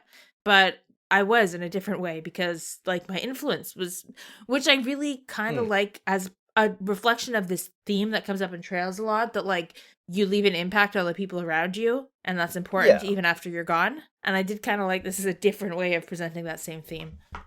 No, it's very nice. They kind of realize they're very much on the same page with each other, and they get to hang out for some tea and snacks, and just sort of catch up a bit as this star door comes to a close. It was a very nice little vignette. It was. Julia had her day off. Yeah, Julia's day off. That's the end of Star Door 1. Now, out of 5 stars, what would you rate this Star Door? Ooh, I don't know. Like maybe a 3.5, 4? I don't know. Like I quite liked it, but we're so early. It's hard to know what kind of the scale is going to be. I was going to say like a 4-star. Like it's a nice little character vignette. It gives us references to stuff that's happened before in a fun way. Like I do like how kind of like goofy the avoiding the fan club stuff is in the face of what is like a fairly emotional and kind of internal clash that she's having. Yeah. But yeah, I would say 4 out of 5. Okay, I did look this up.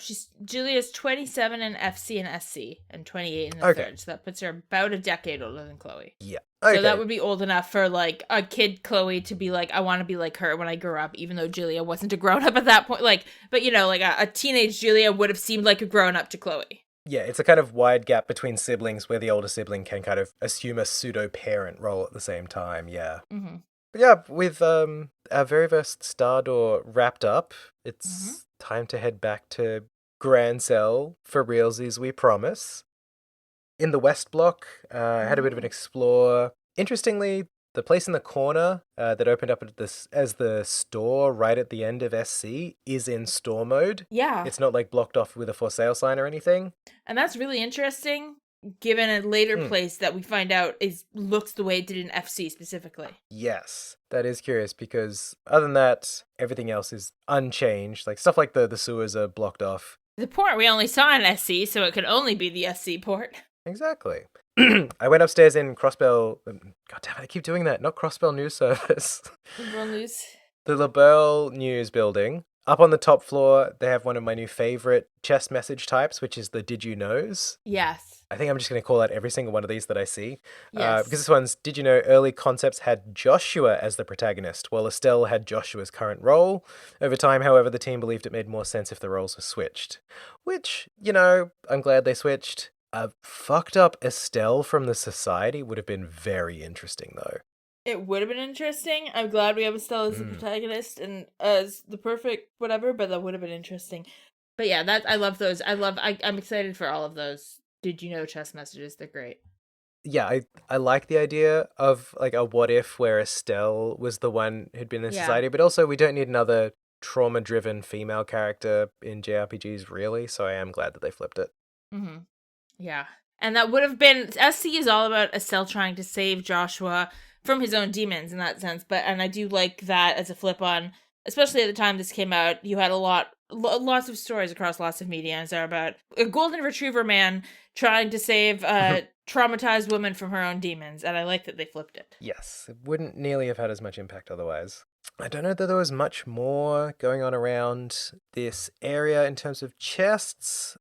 I've noticed a couple already that are just like, hey, it's hard to come up with so many of these. Yeah, there's a one in the port felt like actual deep resentment for the chest message system. I was like, oh, this person has some rage, whoever wrote this message. Was it the one that said Trails in the Sky the Third was delayed for 5 years to come up with more treasure chest phrases? Yeah. Yeah. That one. I was like, there's a little rage in that one.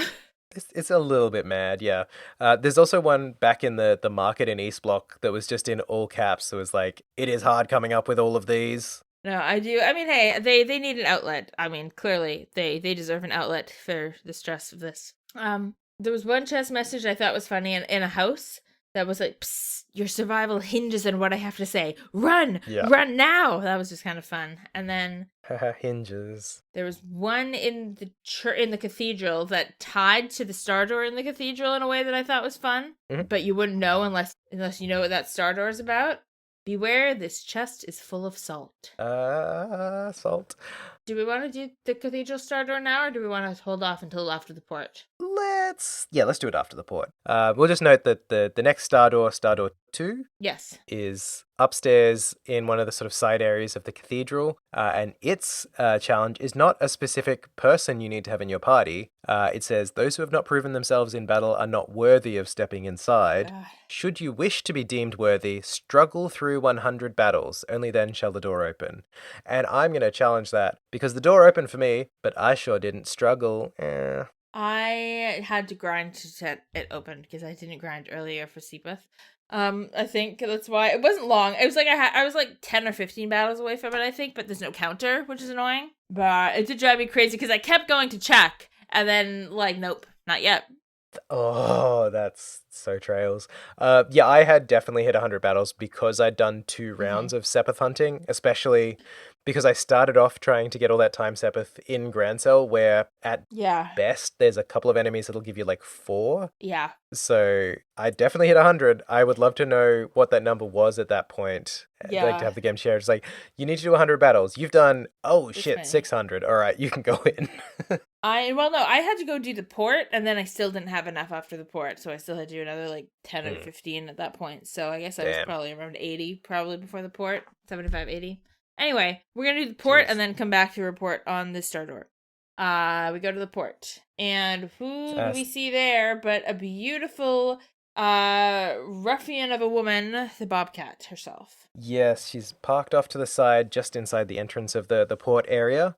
We can approach it, do that fun little hop animation to get onto the wing. Yeah. But find out that the door is locked. So unless we can find a key, we'll have to give up on it for now.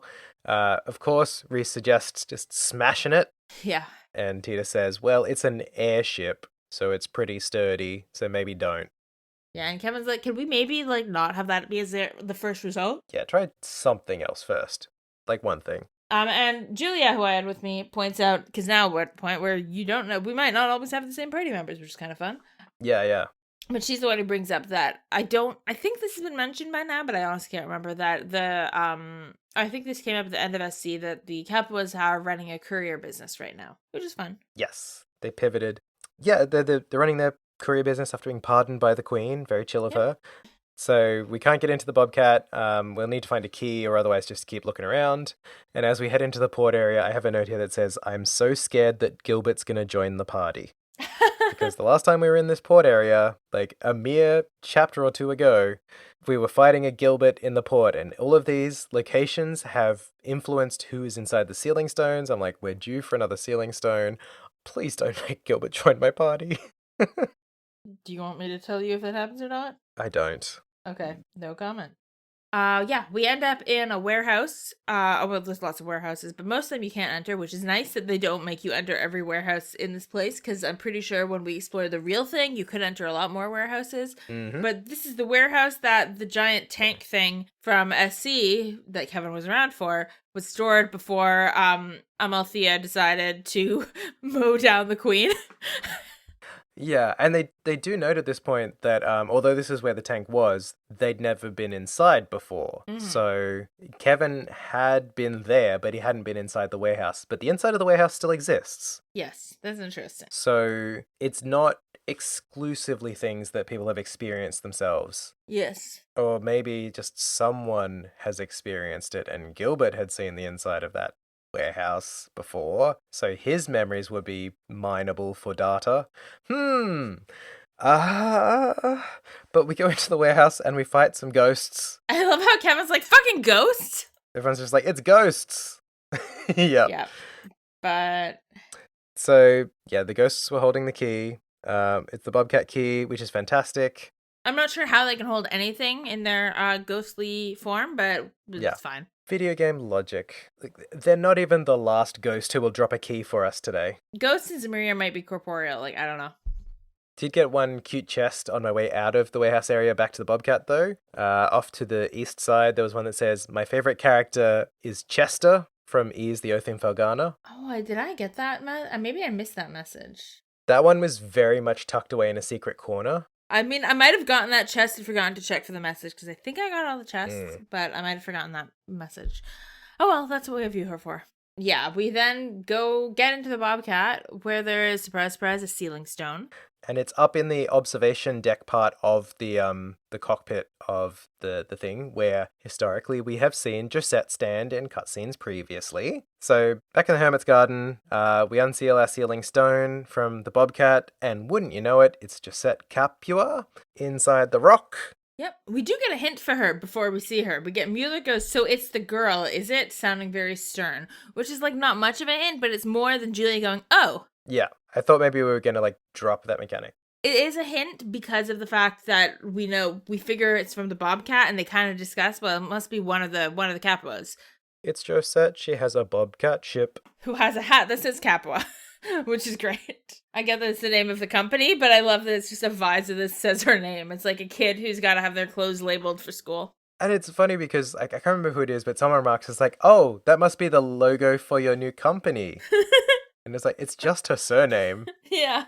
It doesn't say Capua Courier or whatever the name is. Like delivery service or anything. Yeah, it doesn't say Capua Delivery. It's just Capua. But Josette, this game, they are really playing up her crush on Joshua, like, even more than they have before. Because the first thing she says is, if I have to dream about people from Liberl, why can't it be Joshua? I love that. She's just like... Why do I care about some phony priest? I want a Joshua. So she gets quizzed, where were you when it happened? She was on the Bobcat flying into Crossbell. Not the only mention of Crossbell we're going to get this chapter. No, and not just me forgetting which news station we're at. It's almost like they knew where the next game might be set. Just dropping some hints, yeah. But, yeah, so she was flying into Crossbell. They were over the border, so they weren't in Liberl either. No. But they were very close to Liberl as well. It's about an hour flight, is what they say, from Grancel, or I think from the border to Crossbell. I think they say it's about an hour flight. So close, but not as close as Parm. Yep. So we're getting incrementally further.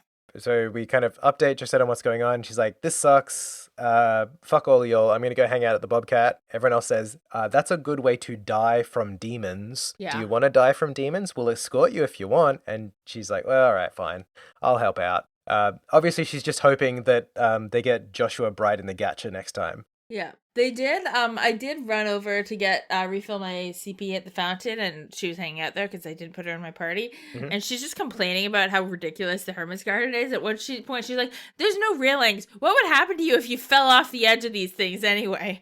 And I do love that her concerns are like, why are there books that are floating? Who put all this stuff here? What happens if I fall off? Important concerns. And obviously she's like a kid who's grown up around airships. Like she's confident enough to like ride the foot of an airship into the sky because she knows the answers to these questions. Yes. I will also note at this point, now that Josette's in our party, we do have access to our first sun door. Sun door 1, which we discovered back in the previous chapter.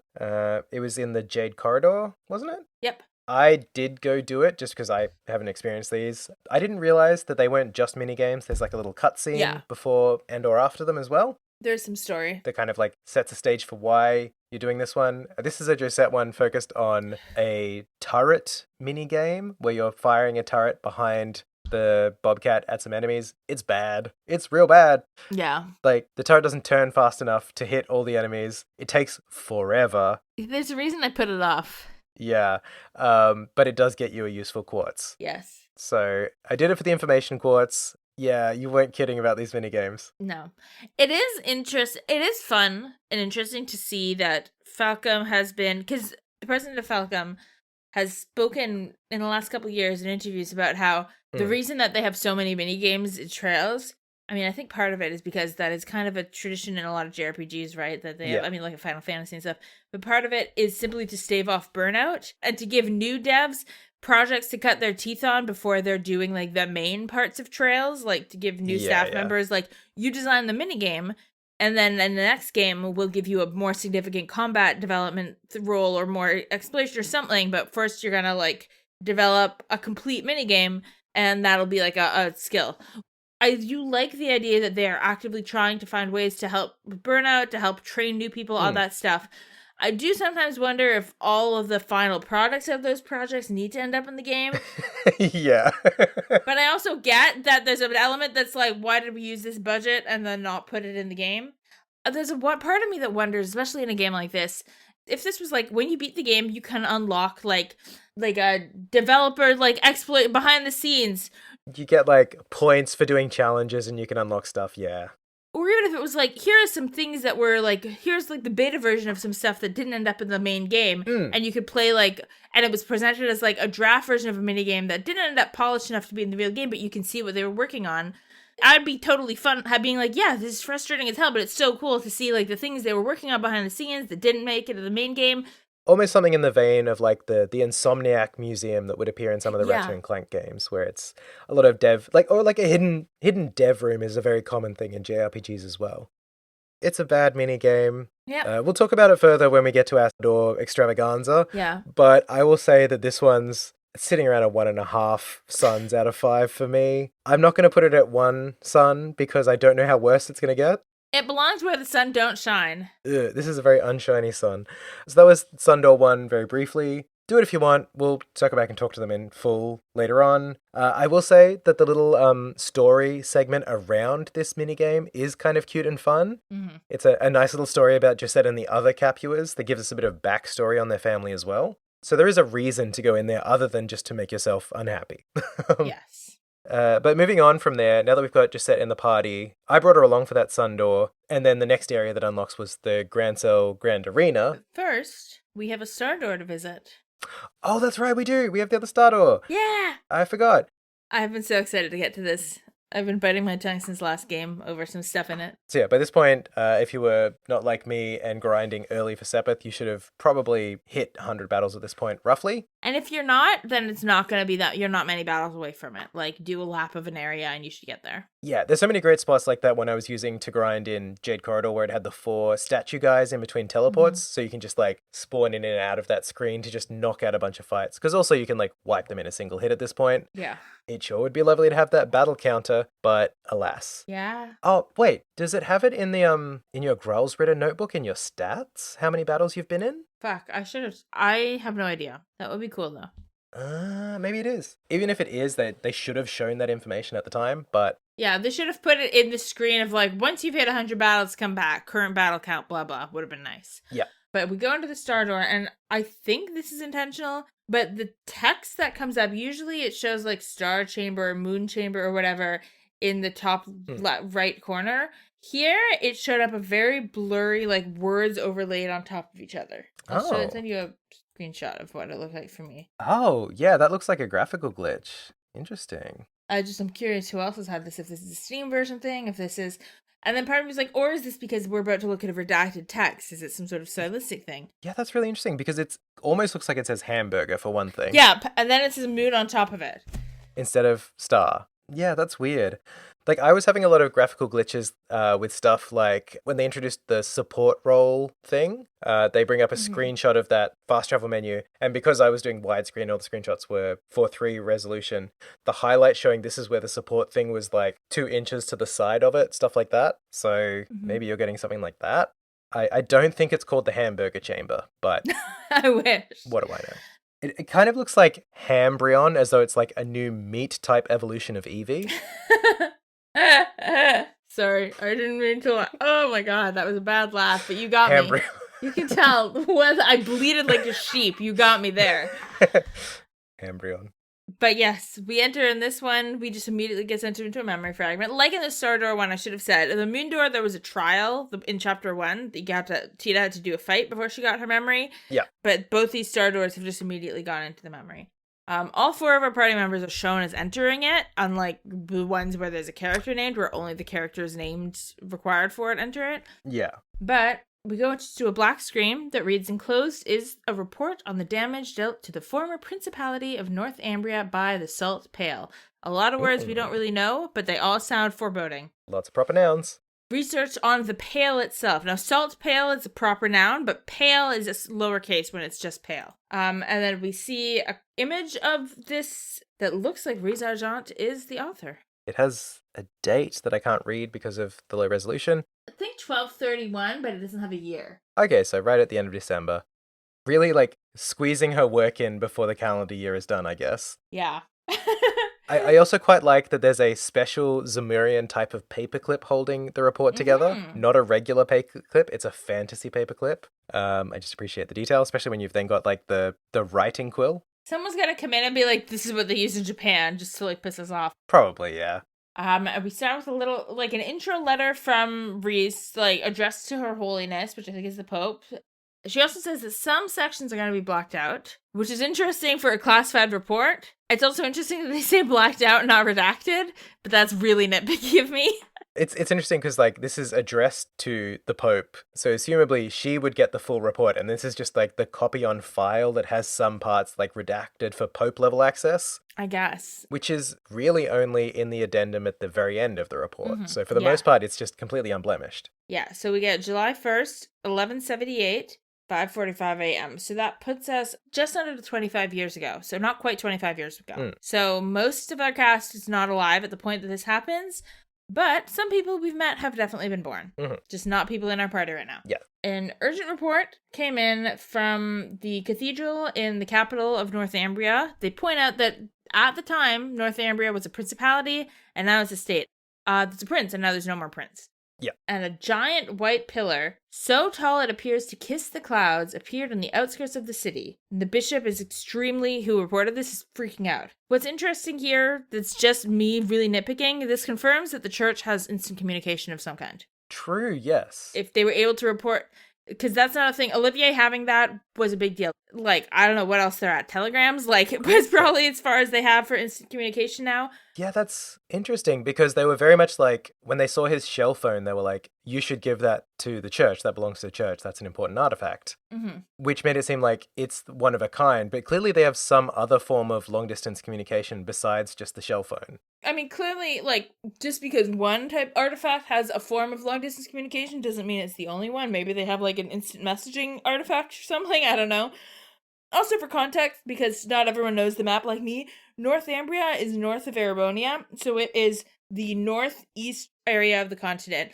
Arteria is, like, central in the continent. Yeah. So there are multiple countries between Arteria and Northumbria. It's not, like, they could possibly have, like, a quick, like, courier system. Like, it would take a long time to get a letter. It's, like, semi-remote in that it's sort of off to the extremities of the continent, as opposed to all of these countries which kind of, like, meet at some point in the middle, for kind of, like, a central dot of the world. We also find out that 2 knights were dispatched from the Gralsritter. One is the Roaring Lion, the 8th Dominion. Someone, Matt and I know who that is and have heard that name before. Possibly listeners who have played later games but haven't replayed didn't clock that the Roaring Lion was the person on the scene for this, but now we know. Also, we get pointed out that they took their Merkaba, and Merkabas were brand new when this happened. Yes. It also makes me think, Riessie is writing this 1231, no year, but Riessie was either a baby or not born when this happened. Yeah. Very interesting that Riessie is writing this report as presumably someone grown enough to be writing reports for the church. Like, clearly there have been reports on this before, so it's interesting. I'm like, was this like her graduation essay? Like, that she had to do a study on this? It's just interesting to me that this report is like 25 years after the fact. They arrive less than an hour after the message, so again, we know the instant communication. They have a photo of the salt pail, another lovely illustration. You can literally see clouds ringing the top of it. It looks like a column that's been dropped out of the sky into the earth. It's sort of like smashed in. You can see all these like fractures in the ground sort of spreading out from it. It's like little spikes of, I guess, salt looking stuff spiked around it as though pieces have shattered off as it hit impact. But it's also, for scale, you can see the silhouette of buildings in the background. And this is a point where history doesn't have like skyscrapers and stuff the way we do in the more recent. But it does have big cathedrals. We know there's a cathedral nearby, so they're not short, tiny buildings. A point that could either be the Empire State Building or a cathedral, but it's a cathedral because we don't have skyscrapers yet. So that is a big building, but it is maybe a fifth of the height of the salt pail. Generously. And it's in the distance, so that could be even worse. Yeah. So it is huge, huge, huge. It seems to have smashed outside of the city, but very, very close to the city. No, actually, it does kind of look like these little houses and stuff around it. Yeah, it almost looks like the trunk of a dead tree. Something about the way it's like carved, except it's all white, like it's like a petrified tree or something. And we get confirmation that this is the salt pail. They point out at this point, it was far longer than the term pail would suggest. Which is interesting because pale made me think color, not that it was like slight or small or like a shadow of something. I thought because it's pale. It's a less common use of the word for sure, like pale, as though it like pales in comparison to something much larger. Yeah. I did actually look it up myself as well, because like, what is the wordplay that you're aiming for here? What is this weird using of the word pale? Also interesting that throughout all the illustration background stuff throughout this, Riesie's report calls it the salt paling, not the salt pale. So there must have been like a translation adjustment at some point. Interesting. They say it was more like a massive tower that was hundreds of meters into the air. And the knights provided the following observations from arriving. That there was a mighty hailstorm that greeted them when they arrived at the capital, except it turned out it wasn't hail at all. It was salt. Just big chunks. Clearly, if it's hail. The whole way this is written, I should say, it's really chilling to read. Yeah. It's like a horror story a little bit, you know? Yeah, because this has been a big deal. Like, it had a huge effect. Like, they're talking about how quickly the effect had spread, even in how quickly they were able to get to the city. In that hour that it took them to get to Northumbria, to reach the salt pale, it had been like spreading this salinization effect outside of it, turning everything to salt. Buildings, plants, people, anything that came into contact sort of spreading out from the pale was being transformified. Yeah, and they say the air around it looked like it was powdered salt. Yeah. It was like snow falling on the ground. There's something really eerie and horror about the way they keep describing, like, it looks like this natural phenomenon, and then you discover it's salt, right? Yeah. It's like, you watched Game of Thrones, right? Yeah. You know, in one of the final episodes, not getting into whether it was good or not, but when it looks like there's snow falling in the capital and then you realize it's ash because everything's been burned. Yes. It's that kind of like that same horror, integral horror, like, wait, this natural phenomenon is actually something horrifying and unknown. It's like a Mount Pompeii type thing. Yeah. But even more unnatural. But yeah, they say in the hour it took them to get to the salt pale, the effect had spread to the entire capital of Northumbria. Heliask, which is very similar to a Pokemon's name, so I always think of that. So it spread to the entire capital by the time they arrived, so in an hour. And after 2 days, it had covered like the entire northern half of Northumbria. The bishop who called the church and said this had happened was dead by the time they got there. Like, it was fast. Because he was right around the epicenter. The effect apparently stopped after 3 days, so it was like spreading unchecked. Slowing down, it sounds like a bit. Like, it covered the entire capital in an hour, then the entire country in 2 days. Mm-hmm. By the end of this, when it stopped spreading, they realized that the salt pale itself had also shrunk or reduced. First, they mentioned right at the beginning that they believed there was an object covered in salt, that the salt pail was not an object made of salt, it was an object covered in salt, which is going to come up in a second. But also just some of the things that they mention that happen are specific and grounded details of an ecological disaster in a way that makes it more horrifying. Just everything turned to salt, the specificity of it. A massive forest right outside the capital crystallized and collapsed. All the bridges leading out of the capital turned into salt and collapsed. So people are fleeing for their lives and the bridges are collapsing and dissolving under them. Yeah. There was a prince. They also, because this is important politically, the prince of this principality had fled the nation immediately, was gone, nowhere to be seen, not accounted for at this point. By 2 days after, roughly half, 50% of the entire country was salt. Yeah. And everyone was fleeing across a river, specifically, that's about halfway through the country, because it seemed like it wasn't crossing the river, or the river was either stopping it or slowing it down, so everyone was desperately trying to get across this river. And then at dawn on the third day, it stopped, and only then could the Grancel Knights actually get close to what was happening to try and investigate it. So yeah, by the time they reached the epicenter after it had stopped actively spreading, they found that the salt pail had shrunk down. It seems as though all of the salt surrounding it had been expended, kind of spreading this effect out from it. And it's now only 2.5 arge tall, so 2.5 meters. Which is taller than a human. Like, that's a huge shrinking job to do. That's like hundreds of meters to 2.5 meters. But it still kind of looks the same. It's this kind of like warped, twisted, branch looking thing, but it's now pure black instead of the white of the salt surrounding it. They also mentioned that it's no longer sort of actively spreading its effect beyond itself, but that anything that comes into contact with the salt pail itself instantly turns to salt still. So it's the same thing, plant, animal, metal, whatever, it just turns to salt if it touches it for even a millisecond. So they have to handle it very carefully because how do you pick it up? They mention that they need a sacred tool called the Gleipnir to sort of extract it. I know in Norse mythology it's used to bind the wolf Fenrir, and then it stops binding him when Ragnarok happens. I know Sleipnir is like Odin's spear, but I don't know Gleipnir. It's the chains that bind Fenrir, I believe. Or no, maybe I'm... Hang on, let me just check. Yeah, it's the binding that holds the mighty wolf Fenrir. Yeah. It's an iron rope. Okay, so they need an iron rope to haul it out, I guess? To like wrap around it? I don't know if Gleipnir the tool in Trails actually resembles Gleipnir that. I think it's more meant to be that it's something that can bind a cosmic unknowable power. Yeah. Like, it's not binding it, like, literally, but it's binding it in terms of, like, stopping it from doing its thing. I'm guessing that's the reference. Nullifying its effects kind of thing. Interesting that the church has such a thing.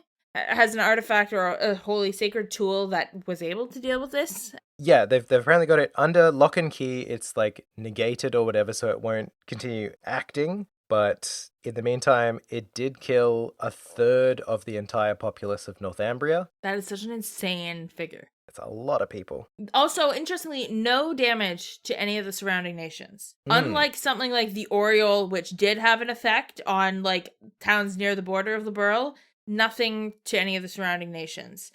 I understand, like, this was in the north part of Northumbria, so not cutting any nation to the south, like touching Erebonia, kind of makes sense. Yeah. But there are states to the east and west. Like, Jirai is, I think, east of it. There's something to the west, like, and the way they say no damage to neighboring countries suggests that it's not just because it was so far away from a border that it was natural. It's interesting that there was a specific... like a geographic limit to it. Because it's not as though Northumbria as a country is a perfectly circular nation, so it's just a radius coming out from the thing that's hitting the borders.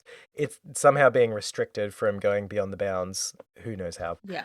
We also get an update. The runaway prince, who escaped the nation early on, was ousted from his position because he tried to sort of come back into the country after the Pale was taken away and just kind of, all right, I'm back to being the prince.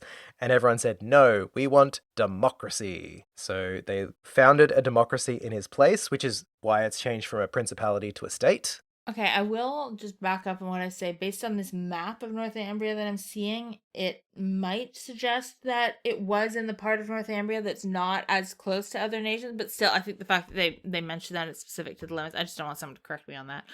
Northumbria has a slightly less casual pivot to democracy. Slightly less casual. And says goodbye to Prince... What was his name? Prince Not Belmont, but it was something... Balmond, I think? Balmond, yeah. They also talk about, obviously, the like, emotional and psychological effect on the people of Northumbria, like, is inconceivable. And the Shepherding Church had to intervene from a humanitarian and a religious perspective, they say specifically. I think what they mean by religious perspective is specifically that if you believe in the tenets, you are compelled to act. Not like to preserve our religious, like, power or whatever. Like, I think in this case, they mean, like, there was no morally, according to, like, you had to do something. I will say, there's a bit of weird phrasing in there, which could make it sound a little less generous of the church, which is, It says that they return to the country affected and rebuild the churches to support people. They're not rebuilding homes or businesses, but just the church. I took that... I thought that was what I thought at first, but then they specified that they took all the orphans into the churches. And so I thought, they're rebuilding the churches as, like, housing facilities, like, for orphans. Yeah, it's just, at first glance I was reading, it's like, oh, so you came in after Hurricane Katrina and rebuilt the Hillsong Church and then moved out again. I will point out that is also, the churches are also the hospitals. Okay, there are hospitals in this world, but they're also the medical facilities, which I guess is, I feel like I'm sitting here defending the church. This is only applying to the Septian Church. I'm really embodying my my fit on the cover, I guess. I think there's a lot of criticisms to make of the, or questions and criticisms that you can ask of the Septian Church, but I think the Septian Church is generally not a malevolent, like, I think most of the time, like, most people who work for it are trying to be, like, do a good thing. I don't think they are meant to be an analog for the Catholic Church. I know sometimes that, like, Western, like, audiences look at like that and are like, oh, it looks like Catholic Church, and not just in Trails, but in JRPGs. Yeah, church equal bad? I don't think Christianity is so small in Japan that, like, it's a very different, like, mental framework Yeah, I think it just sounded a little bit ominous because the way they phrased it is like the church came in, they quarantined and locked down every area that was affected by the paling, and then they built their own churches only to help people. But yeah. They're bringing in orphans, they're offering relief and stuff. The fact that they know how to deal with something as inconceivable as salt pale, there's definitely shit they hide. And we know there's shit they hide, but this presents a different scale of the knowledge that they're hiding or sitting on, whether it's because they are preserving it for their own interest or trying to protect people from horrible weapons, like whatever it is. This definitely adds to the scale of the secrecy and almost occult like nature of some of the shit the church is involved with. Yeah, we've pivoted to democracy in Northumbria. The church is helping out. The military that kind of ousted the prince and freed the country kind of falls apart, apparently. They kind of devolve into Jaeger Corps that spread out from the country. One Jaeger Corps. They reform as the Northern Jaeger Corps, which is one corps, they say. And that's who was that Kevin encountered in the prologue, the Jaegers. And when he was talking about said their country, good work for your country or whatever, it turns out that it's because the main goal of the Northern Jaegers is to raise money because the destitution and poverty in Northumbria is inconceivable and children are starving to death like every day. Yes. Which is interesting and really reframes the way we've been taught to think about Jaegers so far in this series. That I like that they add some moral complexity to this idea.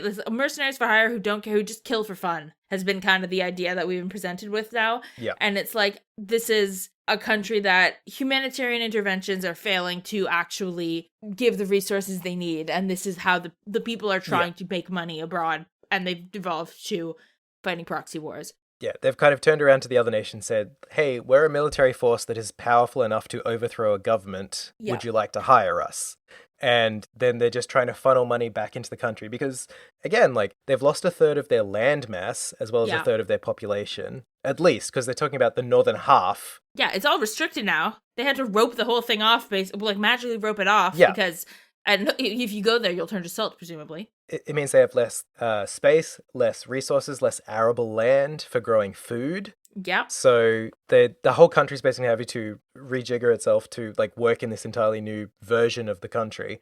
So yeah, you do then get sort of this reputation for the Northern Jaegers outside of Northumbria of being just like money grubbing, like seeking out like money at all costs. But it's nice to get some context for why they're doing that. Even if that, that goal does get warped at some points, I feel like the Northern Jaegers aren't always the good guys when they show up, as we've seen at the start of this game already. No, they're not the good guys. And just because most of them are principled or they were built on a principle doesn't mean that stays true. Yeah. But it's also not their fault. I think it's also really interesting. It gives context to why Kevin, the lines he says, like, he's dismissive and kind of callous to them at points, but he's also like, good work for the homeland and get this, and I'm glad I don't have to slaughter you, which also kind of implies that there's an attitude of the church towards the Northern Jaegers that is like, we can't really condemn you. Even though presumably you're going against the church's teaching, the church is kind of like, we as the humanitarian organization could not help you to the extent that you needed help. We failed you. Is kind of the read that I have on the attitude the church has towards the Northern Jaegers. And so they will, if their goals conflict or if they do something that is like, the church has to intervene, the church will intervene, but the church is not sitting around being like, sitting on a high horse condemning them for what they've done. And it's good that they're not trying to condemn, because we're about to find out some less savory facts about the church immediately after this as well. Yeah.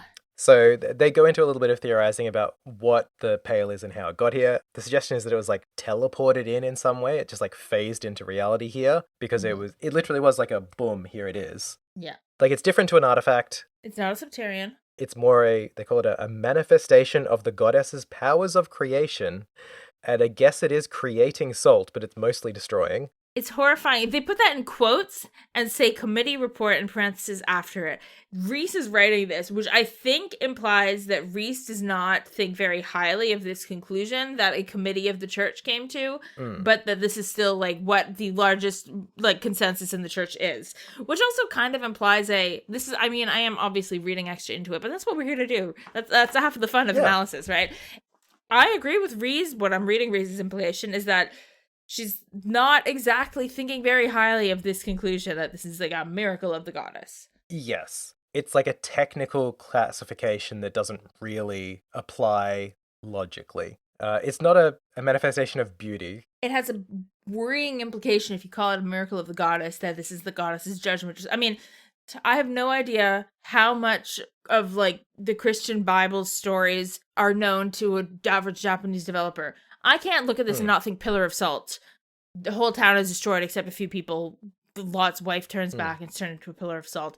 Like, there's a connection that I draw, and I have no idea if this is something that the developers would have drawn, between the pillar of salt story and the idea of a god destroying a town or a village or a city or whatever out of judgment or wrath. So the thing that I immediately think is, oh, a manifestation of the goddess's will. Is that the implication that they think this is the goddess's, like, punishment for something? If it's her will, why is she willing it? Yeah. So yeah, they kind of delineate it's not an artifact, it's a manifestation. They also mention that it's unlikely that this is one of the septarians forming in the world, because it doesn't really align with what they know about any of the 7 septarians. Yeah. Unless, of course, it's that 8th septarian that we just heard about, the septarian of salt. Yeah. And it crumbled to dust in a chest. Maybe it crumbled into salt, that note. But then, this is where it gets icky, because they're talking about how the church is basically trying to find the silver lining to this event. It's like, how can we take this ecological disaster that's destroyed a third of a country and, like, find a good use for it? Well, and the creepiest line is when they say, the most accepted proposal comes from those who believe the pail should be seen as nothing more than a gift from Adios. That is so disturbing as, like, a line. That's a popular group of people, like... It's very clear the way it's written that there are factions in the church that have come to very different conclusions about what the salt pail is. Yeah, and then one of the best lines to really, like, stump you in your tracks is, the most realistic of these plans is using it in the manufacture of a sacred tool used for execution. Yeah. Ah, yes, sacred execution. And then we get a diagram of an arrow, or a bolt, possibly. Mm-hmm. And down in the bottom right corner... you might see a name that looks a lot like Kevin Graham. Well, I think you'll find that it actually says Kevin Graham, but yes, I take your point. I said it looks a lot like Kevin Graham. Yep. But I look at this, and I don't remember clearly enough the oh shit moment that I had when I first played this game. But I think when I saw this image, my brain went, oh shit. Did you? I saw it there, and I was like, with the way that the thing is laid out, it's like a diagram of the arrow that points out its construction, and it's got like some tick box and other details. It looks like a requisition form to me. Like, this is a form that he signed to get that crossbow bolt to use at the end of SC. Because, yeah, like, you look at, he's got his signature, Kevin Graham, in the corner. There's a seal, a stamp. And then, yeah, there's like a rubber stamp over the top of it that is like the seal of the church, and it looks like a date format underneath it, as though it's one of those rubber stamps where you sort of crank the date into the right position. You're right. It looks like it says 1204. Yeah.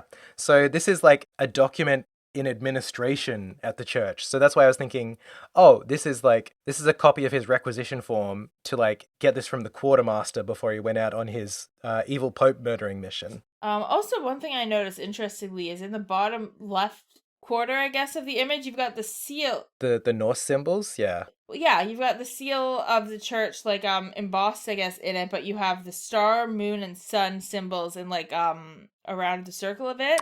Oh, yeah. Which I found really interesting as a touch. Huh. And that's in all of them, but I didn't notice it. I mean, you can see that, like, when I look at the smaller seal in the corner, it's there too, but it's so small that you don't really notice it. But it's in this big form, it's quite noticeable. Yeah. Interesting. They've also got, like, an arrow pointing to the metal-coated tip of this salt-paling bolt that has, like, some Norse runes that, yeah, again, links back to, like, Gleipnir being involved in this, like, kind of the Norse references. Yeah. But yeah, this is the good use. They're like, oh yeah, it's great for execution. You have to be careful handling it. We don't understand the true nature of it. Yeah. Basically, what they've done is cut away a small part of the remaining salt pail, put a cylinder made of salt crystal around it so that it has to, like, basically it would have to break skin before the actual salt pail is touching human skin, and then fashion it onto a bolt. And if it makes contact with a human target, but it will turn the whole body to salt and kill them in mere seconds. That sounds super familiar. Yeah, crazy. When did that happen? I don't know. Why does that sound familiar, I wonder? No known means of reversing or stopping the process. Yeah, I do like the sentence, there are also humanitarian concerns with executing someone in this manner. It's like, yeah, humanitarian concerns about execution. Crazy, man.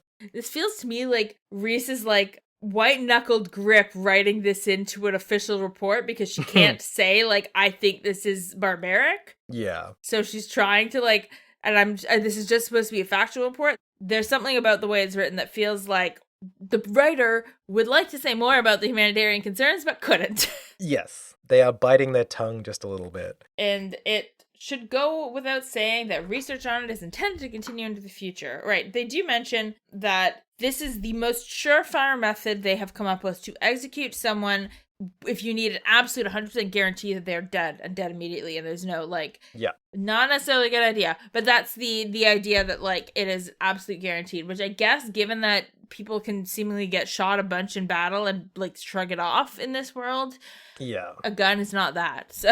Yeah, this is kind of like a Marvel type world where the door to the afterlife is a revolving door, so people are coming back different ways all the time. Or at least healing from what should have been a fatal wound, even if they're not coming back from the dead. But people are healing from should have been fatal wounds, I think.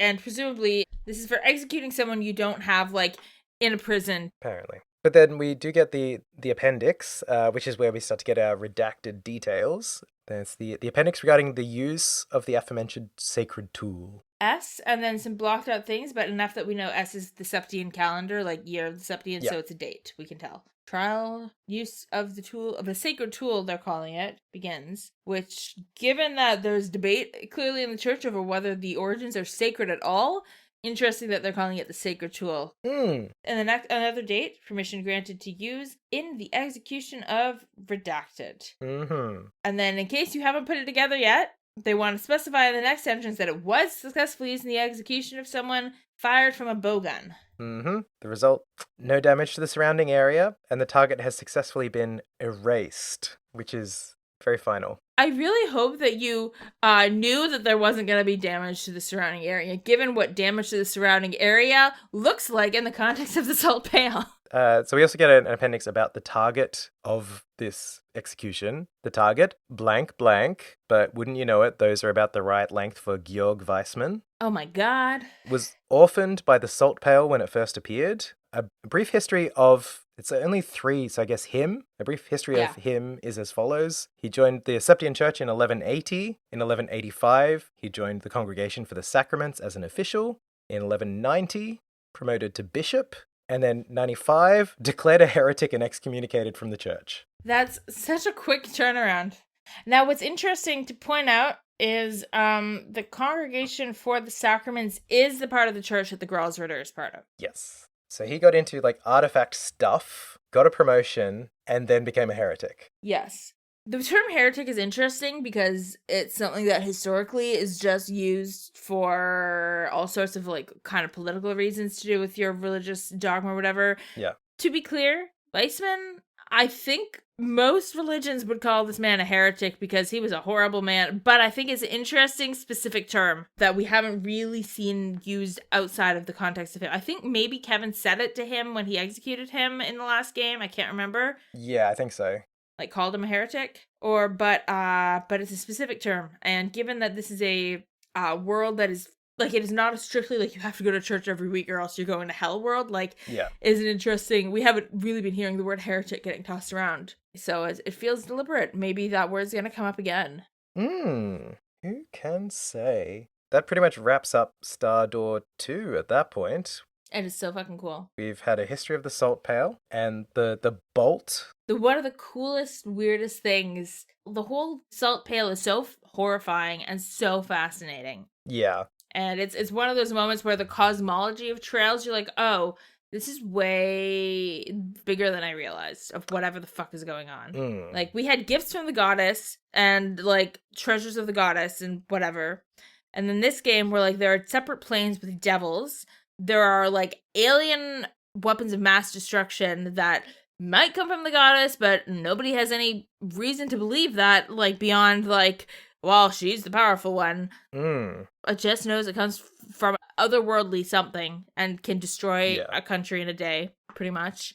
And then whatever the fuck Phantasma is, like, they are widening the stakes, I guess, of the universe of trails in this game.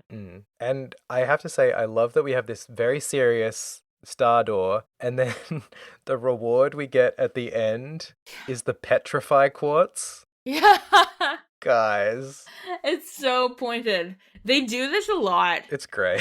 But that is the petrify one's kind of funny.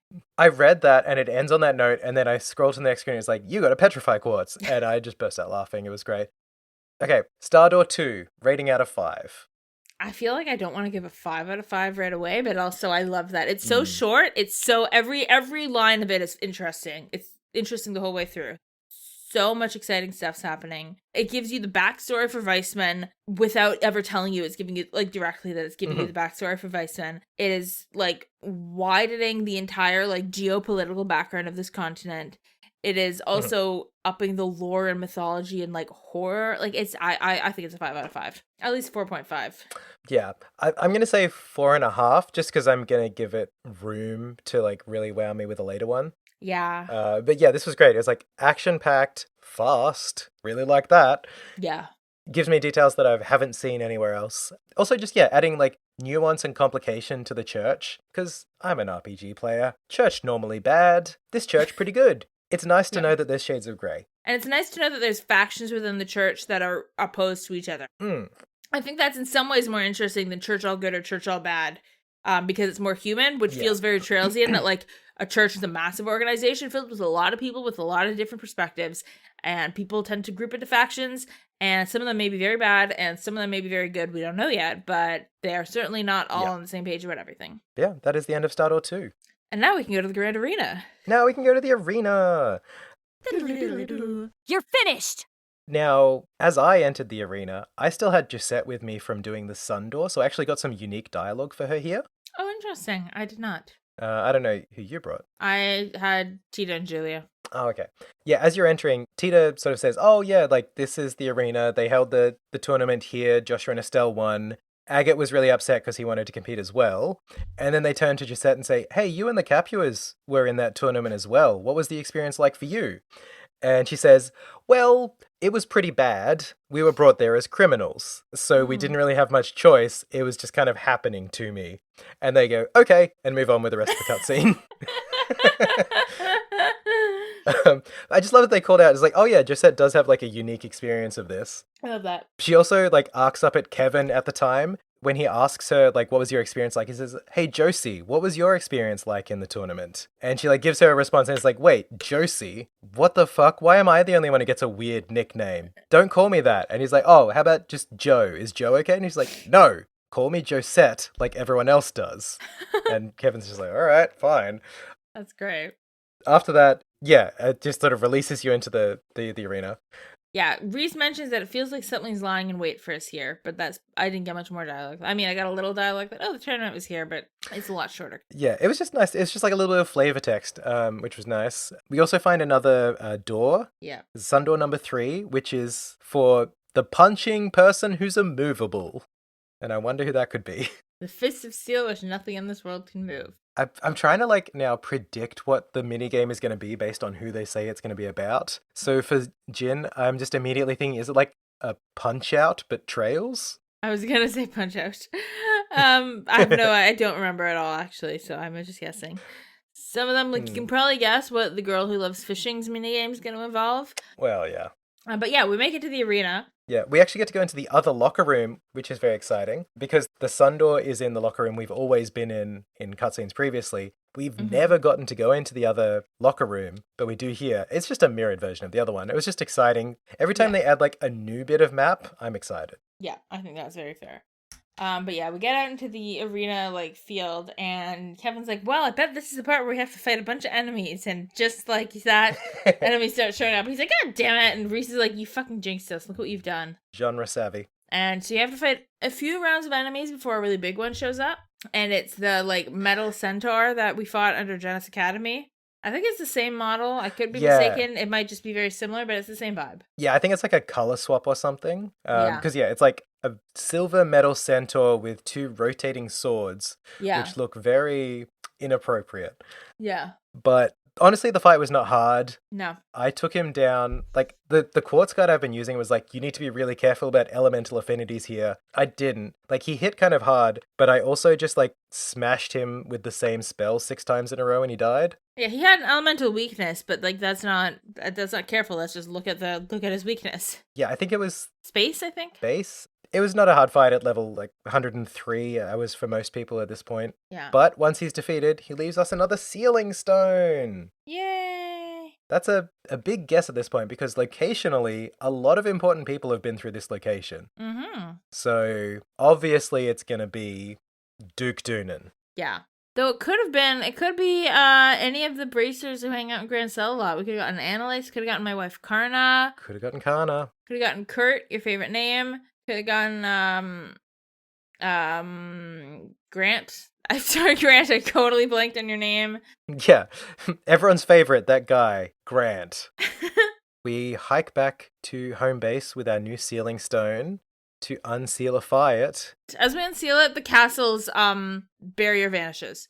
Yes, I forgot to mention, when we unlocked your set, there was also another time change in the city. Yes, it's nighttime. Where it shifted to nighttime. But in the Hermit's Garden, we unlock our thing, and it is a boy child. Everybody has a line while it's a glowing thing. Oh, yeah. Which is just like, oh. And Tina's like, if that looks like. And Major Randa goes, heh, so even he showed up here. Reese is like, oh, so you know him? And Kevin goes, no, is an understatement. And Reese just gets 3 question marks, which I found very funny. And then, yes, it is Joshua. And immediately Joshua's like, listen up, Fives, a 10 is speaking. Joshua has arrived. Well, yeah, I mean, right before he appears, Kevin's line is like, he's everyone's favorite black-haired prince. Yes. And Julia's also said something out, one of the stars of the show is making his grand appearance. It's like, okay. Oh, yeah, I forgot. I didn't get that line. All of these adults are really excited for this 17-year-old to show up. Everyone's favorite. He also comes in, like, action mode the same way that Mueller did. Yeah. He's like, Estelle, get back. It's a flash grenade. Yeah. Once he notices everyone is like, what trick is this? It's some illusory thing meant to, like, disorient me. Yeah. CSI Josh in strong form. Yeah. We explained to him what's going on. I like that we just fade to black and then we finish the explanation every time now.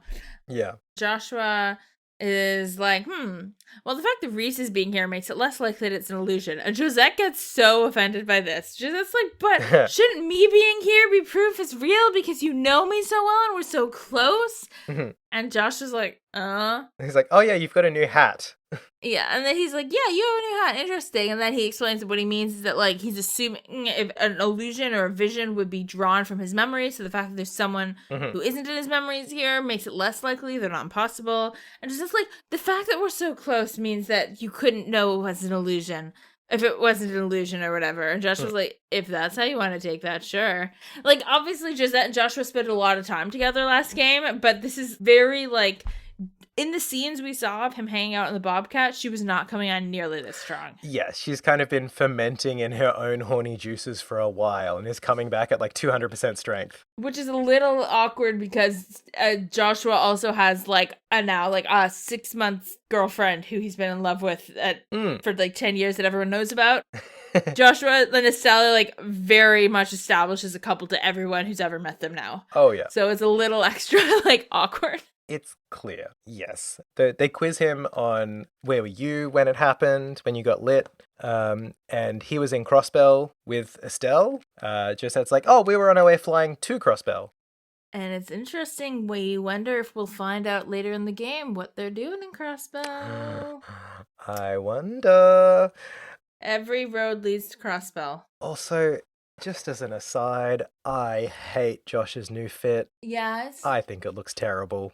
I think the idea of it could work and the execution is weird. Do you know what I mean? I also don't like any of the future versions we see in later games where they sort of iterate on this design because it kind of becomes his core overall look. You know, a lot of characters, they'll change their outfits, but it's, you know, the components or the color blocking will be the same.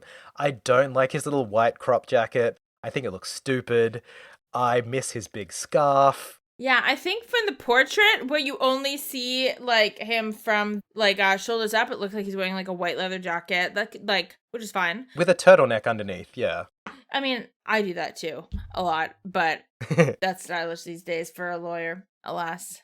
Couldn't be me. Don't have the weather for it. He seems to be wearing a chain, too, around his neck.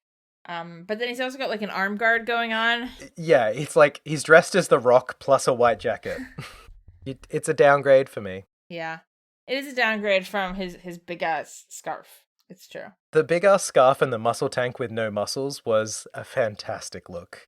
He just looked like the edgiest twink. The fact that this is a short sleeve jacket is also a lot where I do like his like later variants where it is at least a longer jacket. I like that a bit better. I was in high school when cropped blazers were trendy, so there is a part of me that's like has a tolerance for that. Even though his is not trendy in itself, like the idea of it doesn't offend me. Yeah, I'm just not about it, unfortunately. That's fair. But you know what? It's not my choice to make. It's his fashion choices. He's recently been released from a lifetime of mind control, so he's got to take some time to find his style. Yeah.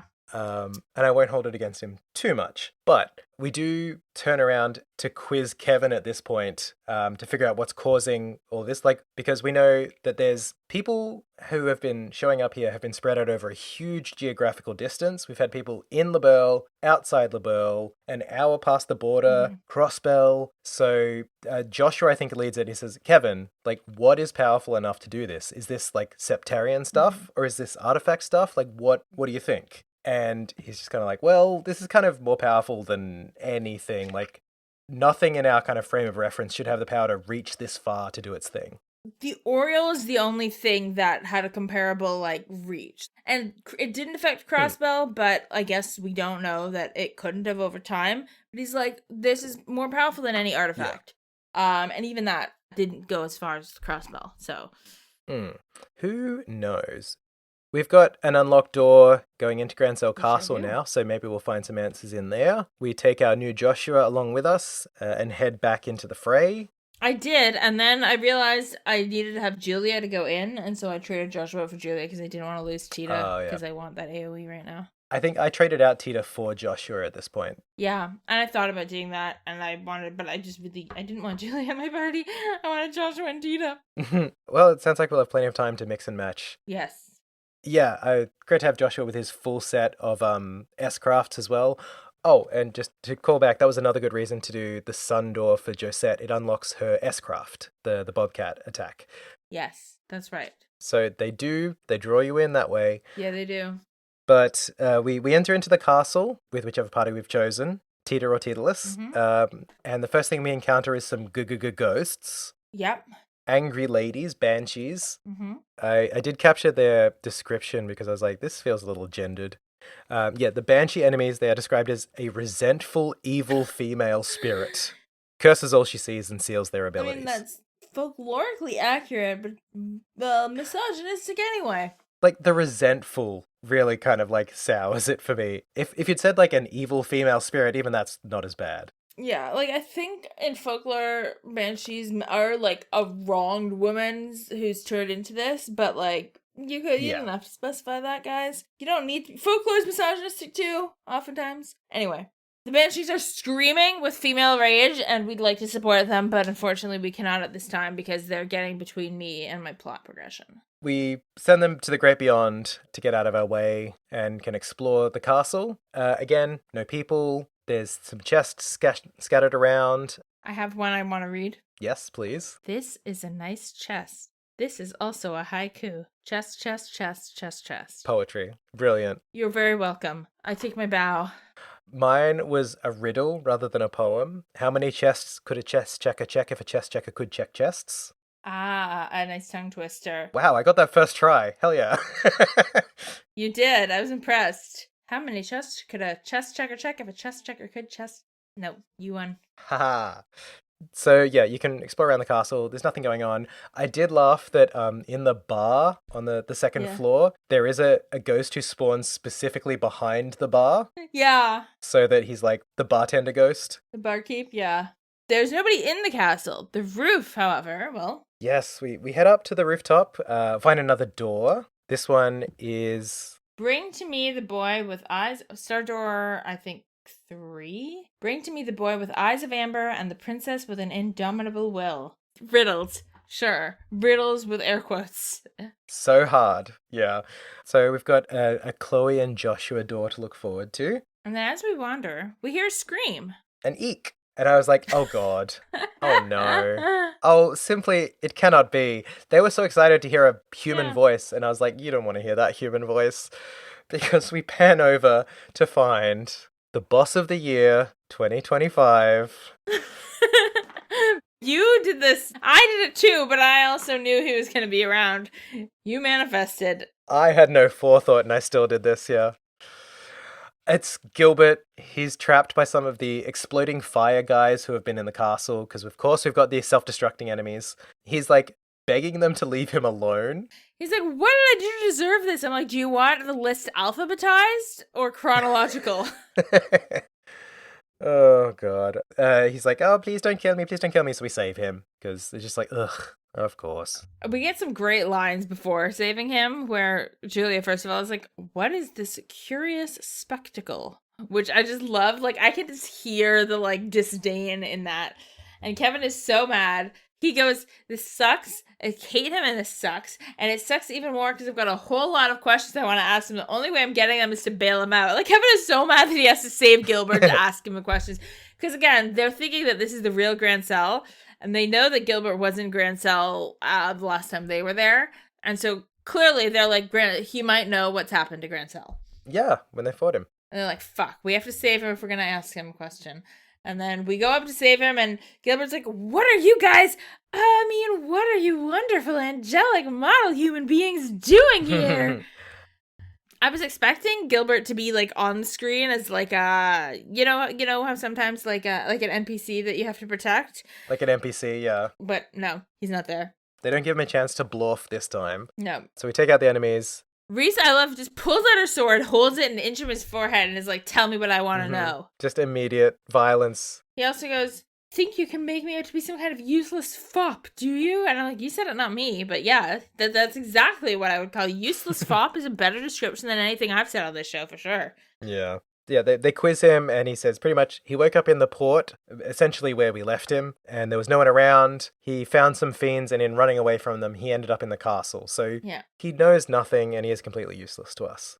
So he scurries off, and Tita's like, is he going to be okay? And Kevin gets a great line. He goes, cockroaches can live through anything, sweet Tita.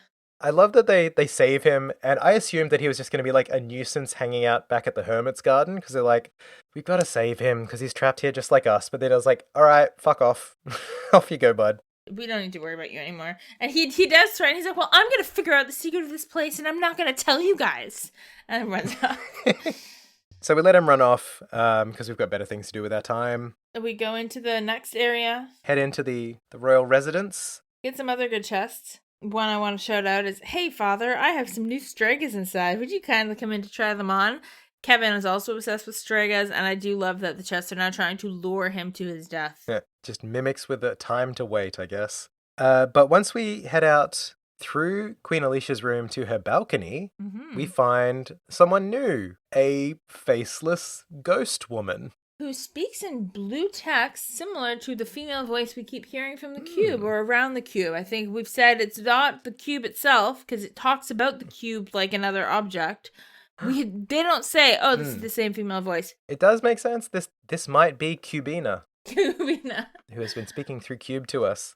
She's got kind of like a little diadem or circlet or something you can see peeking out on her forehead under her bangs. She also, like, the way her clothing is designed with this very sort of rigid neckline and sort of detailing and stuff, it seems futuristic. It does. It looks like a little bit spacey. It reminds me of, like, Phantasy Star costumes or, like, Star Ocean outfits, maybe. And then also there's a sigil on the bottom, like, part of her robe or whatever. It looks a little like a bird, mayhaps. A little like a bird, but also very kind of evocative of all of the symbols and stuff we'd found throughout the sealed area and other ancient locations. It's got kind of like that flowing, almost calligraphy look to it. Yes, and I mean, the ancient past was futuristic, so that kind of tracks. Exactly, yeah. She looks like an advanced ancient civilization girly, maybe.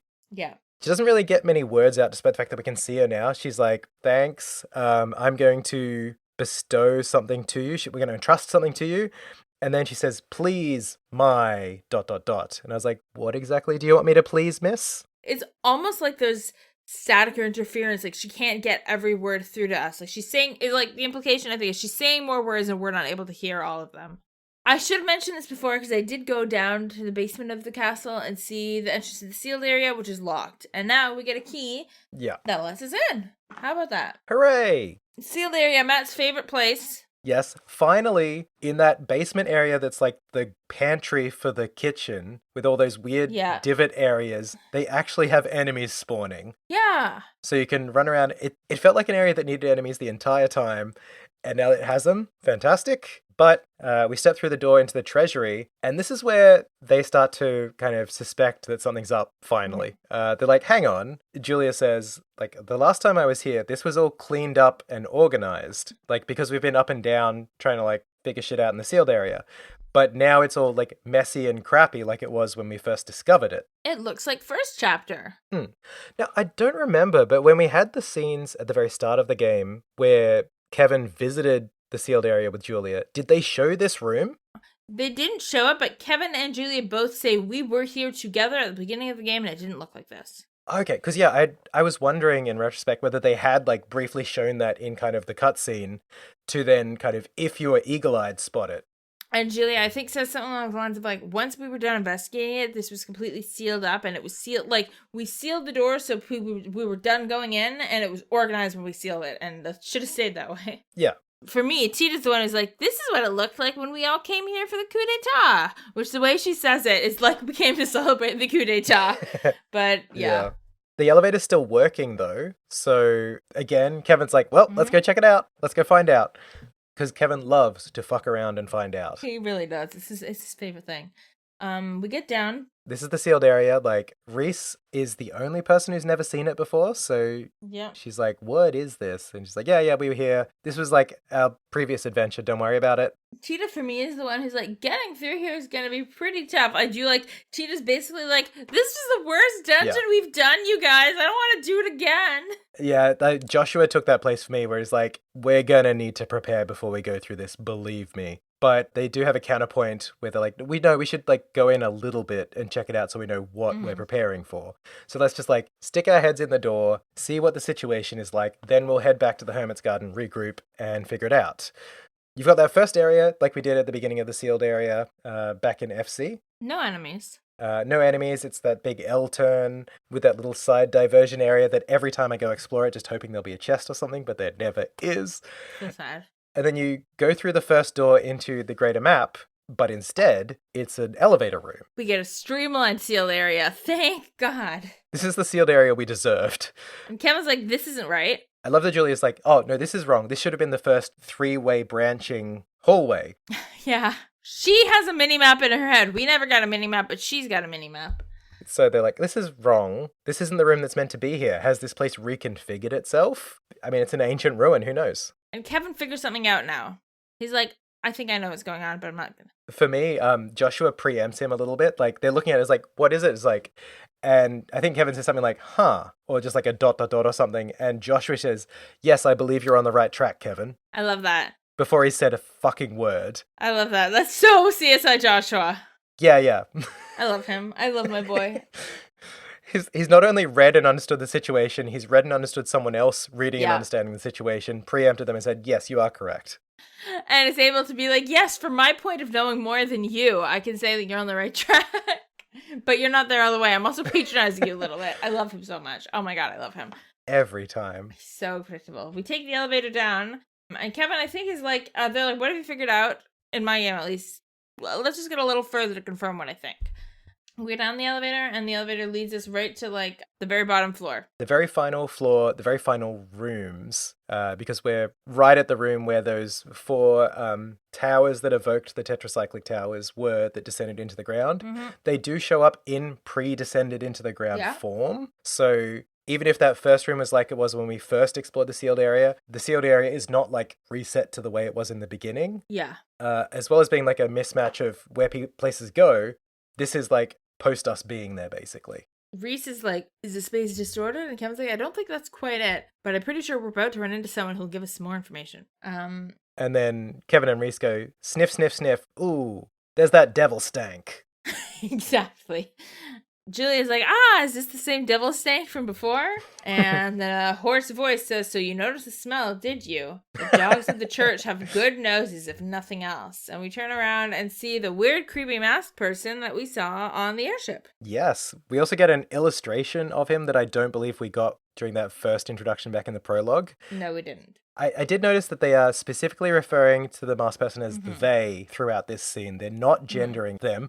But yeah, it's masked, it's got a helmet, there's no facial features or like hair or anything detailed. The cloak, gown, robe thing is very all-covering, but you do see their hand. Yeah. With very long, sharp fingernails. Like, they look like claws a little bit. Yeah. Pale hand, black nails, yeah. And we've got the two, like, horns on the shoulders that are not the same length of horn, but it's, like, eerie. It's fun. I quite enjoy it. It feels like it'll also reveal into something cool, like, once they take off the mask bit to reveal whoever they are, there'll be, like, some second stage reveal of the costume. And Kevin's like, are you the Lord of Phantasma? And the masked person's like, I guess so. I mean, I rule the Phantasma. And then turns around to Reese and is like, I bet your testaments don't mention this place. Like, Reese, Argent. And Reese is a little silly. Reese is like, you know my name? And it's like, well, Shoresritter, who works for this person, knew your name. I bet their boss knows your name, but okay. Yeah. Julia's like, what happened to Grancel? Put it back the way it was. And the Lord of Phantasma's like, your question's so meaningless, I can't even answer it. Yeah, essentially confirms this isn't the real Grancel. It's like an illusion or a phantasm of Grancel. Yeah. That's just recreating it. So in my thing, I have Tita confirm, like, that makes a lot of sense. That would explain a lot of the weird things we've seen, like, kind of finish, like, Kevin starts saying it and Tita kind of finishes it. Yeah. And then Lord of Phantasma goes, I'm rather pleased with you, Tita Russell. Interesting. I think it was Joshua who took that role in my version of the conversation, just kind of like prompting the other half of the sentence with Kevin. I don't recall him calling him out by name. Interesting. But Julie's like, oh, thank God, the Queen and Chloe are safe. And Lord of Phantasma was like, who said they were safe? I didn't say shit. Yeah.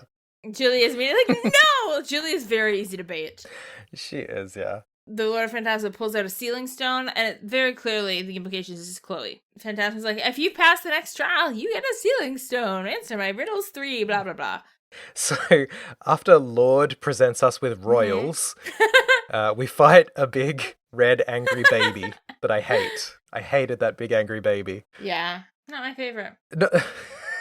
The screenshot, I took a screenshot of this baby because I really hated it, because its head is distorting in a way that's really unpleasant, and it's got big fists or something, but the screenshot I've taken, it has it mid-motion, so it's like an evil baby face and then just a blur of arms going so fast. Yeah, the arms have like shields on them when they're still, but they're rarely still. So yeah, this was the fight where they were like, oh, this is really hard. He's got elemental stuff you can beat on. So I just cast like Dark Matter 4 times and he was dead. I took more than that, but I'm on a higher difficulty, so that's probably why.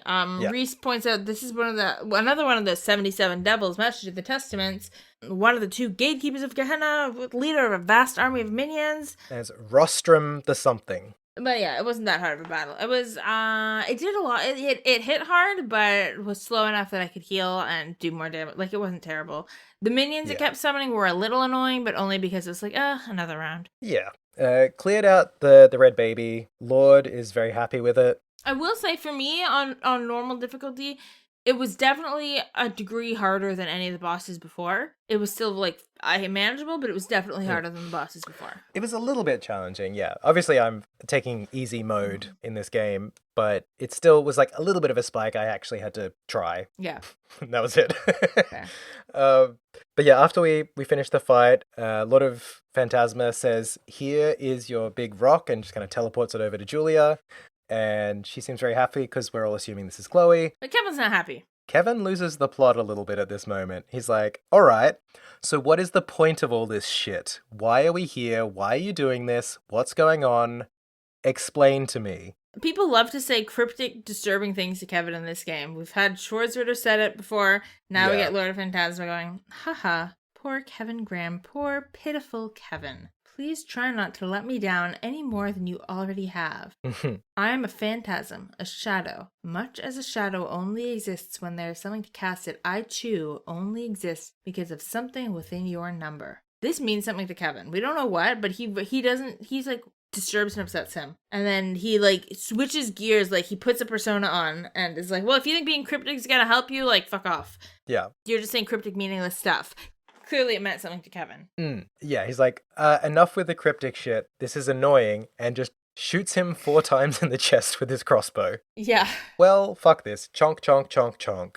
Shouts, screw you, and shoots him a bunch. You get like the gudung noise of like an enemy falling. Yeah. Like an enemy does when they sort of like sag to their knees because you've beat them, but they're not a monster to vanish. And I think it's Julia who's like, the fuck? Why are we changing gears like this? Everyone's like, did you just assassinate somebody? Like, Joshua's totally fine with it. Reese understands what's happening, but Julia's just like, chivalry! I don't know. For me, Tita and Julia are both shocked by this, and Reese, I think, comes across shocked, but it could just be because, like, she had an exclamation point, or because the crowd seemed more shocked. She, like, I was interpreting her as seeming more shocked, but she wasn't, like, scolding him. But Tita's like, Kevin, what is that? And Kevin's like, don't worry. It's literally just a shadow. It fades away, proving his point, and we get, like, an echoey voice from Lord. He's like, blah, blah, blah, blah, blah, blah. And then says, add the wings of white to your number and journey on deeper into the abyss you stand inside. I love how they won't say it's Chloe, but they're so painfully obvious, like, not at all beating around the bush about it's Chloe, they just don't say her name. Yeah. Add the purple-haired girl with a bird. Yes. We're told to add her to our number and keep going in because during the conversation, I keep going to say Lord of Destruction, which is the wrong thing. The Lord of Phantasma says that we're pretty much done with this second tier. What are they? They don't call them tiers. It's plane, I think. Yeah, you're done with the second plane. You've proved your might. You've won your crystal. Keep going. And that is pretty much where the chapter ends. Mm-hmm. Nicely done. And as for next time, we're going to do Star Door 3 and the whole of Chapter 3. This is actually quite a short chapter, I believe. Okay, cool. So only Star Door 3, which we have uncovered already, and the entirety of the chapter itself. Wow, we are blasting through these chapters. We are. I think we'll find more doors, but not doors that we can, go in yet. Okay, cool. But yeah, that brings us to the end of The Otherworldly Capital is Donezo. Yeah. Wow, that was fun. Like, I'm glad to get a bit more of an experience of what the doors can contain, the good and bad, because I did do the sun door. Yes. Great to get some more information about the salt pail, because in my experience of the series, it's been something that's been referenced a lot, but they've never really gone deep into it, other than like, you know, like the later games have those glossaries where you can look up stuff from the main menu or whatever. But yeah, it's always present, but it's never prominent in other story beats. Yeah, it's like we know that there was an ecological disaster in Northumbria because that has consequences for the world that we encounter, and we know it's called the Salt Pail, but later games don't really explain what it was, the ecological disaster, just that it happened, and that's why it's very poor, and there's refugees and all this stuff. Yeah, like Northumbria and the Northern Jaegers come up a lot throughout the series, along with references to the Salt Pail, but that's kind of it. So I was like, okay, I know it's a bad thing. I know kind of the gist of what happened. And there's something so spooky about like a very kind of reasoned factual report about a big disaster. Yeah. Much more interesting to me than, I don't know, showing a scene of it happening or like someone who was there on the ground. Like seeing this kind of like very cold recounting of it. It's scary.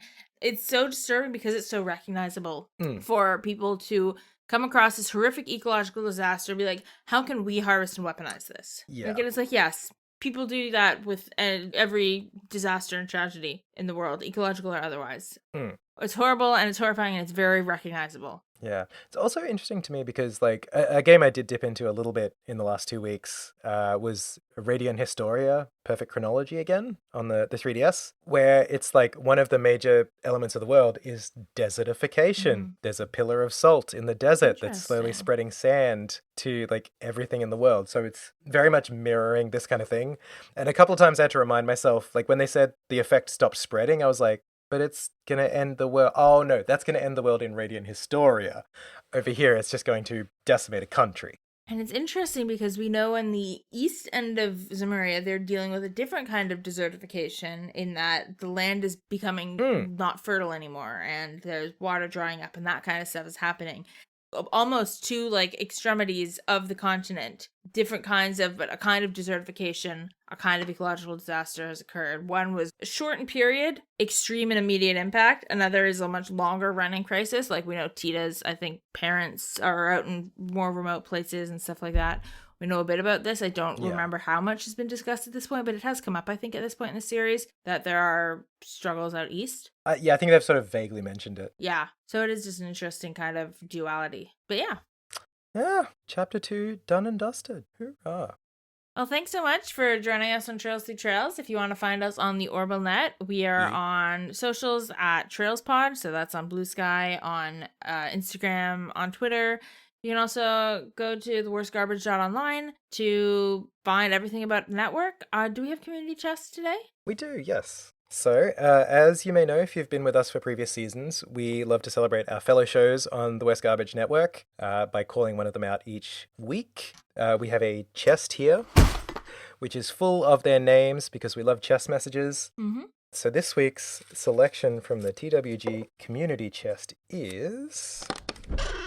well, actually, this is very relevant. It's Next Portable Console, the greatest place to go if you want advice on emulated devices for replaying all your favorite retro games or even just playing modern games on the go, which I was doing with Radiant Historia Perfect Chronology when I was investigating other desertification instances.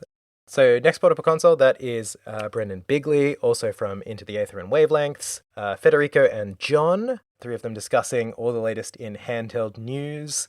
They are a great resource. They are the reason I bought the Iron Thor in the first place, to be playing Perfect Chronology of Radiant Historia all over again. And check them out. They have a great show.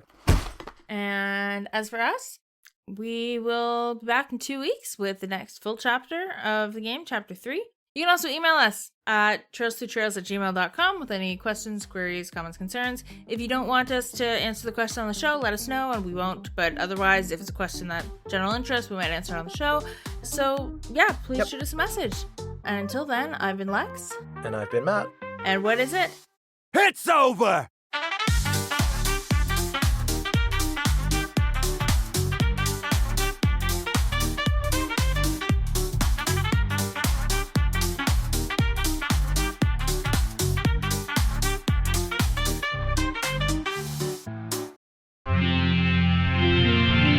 TWG, the worst garbage, online.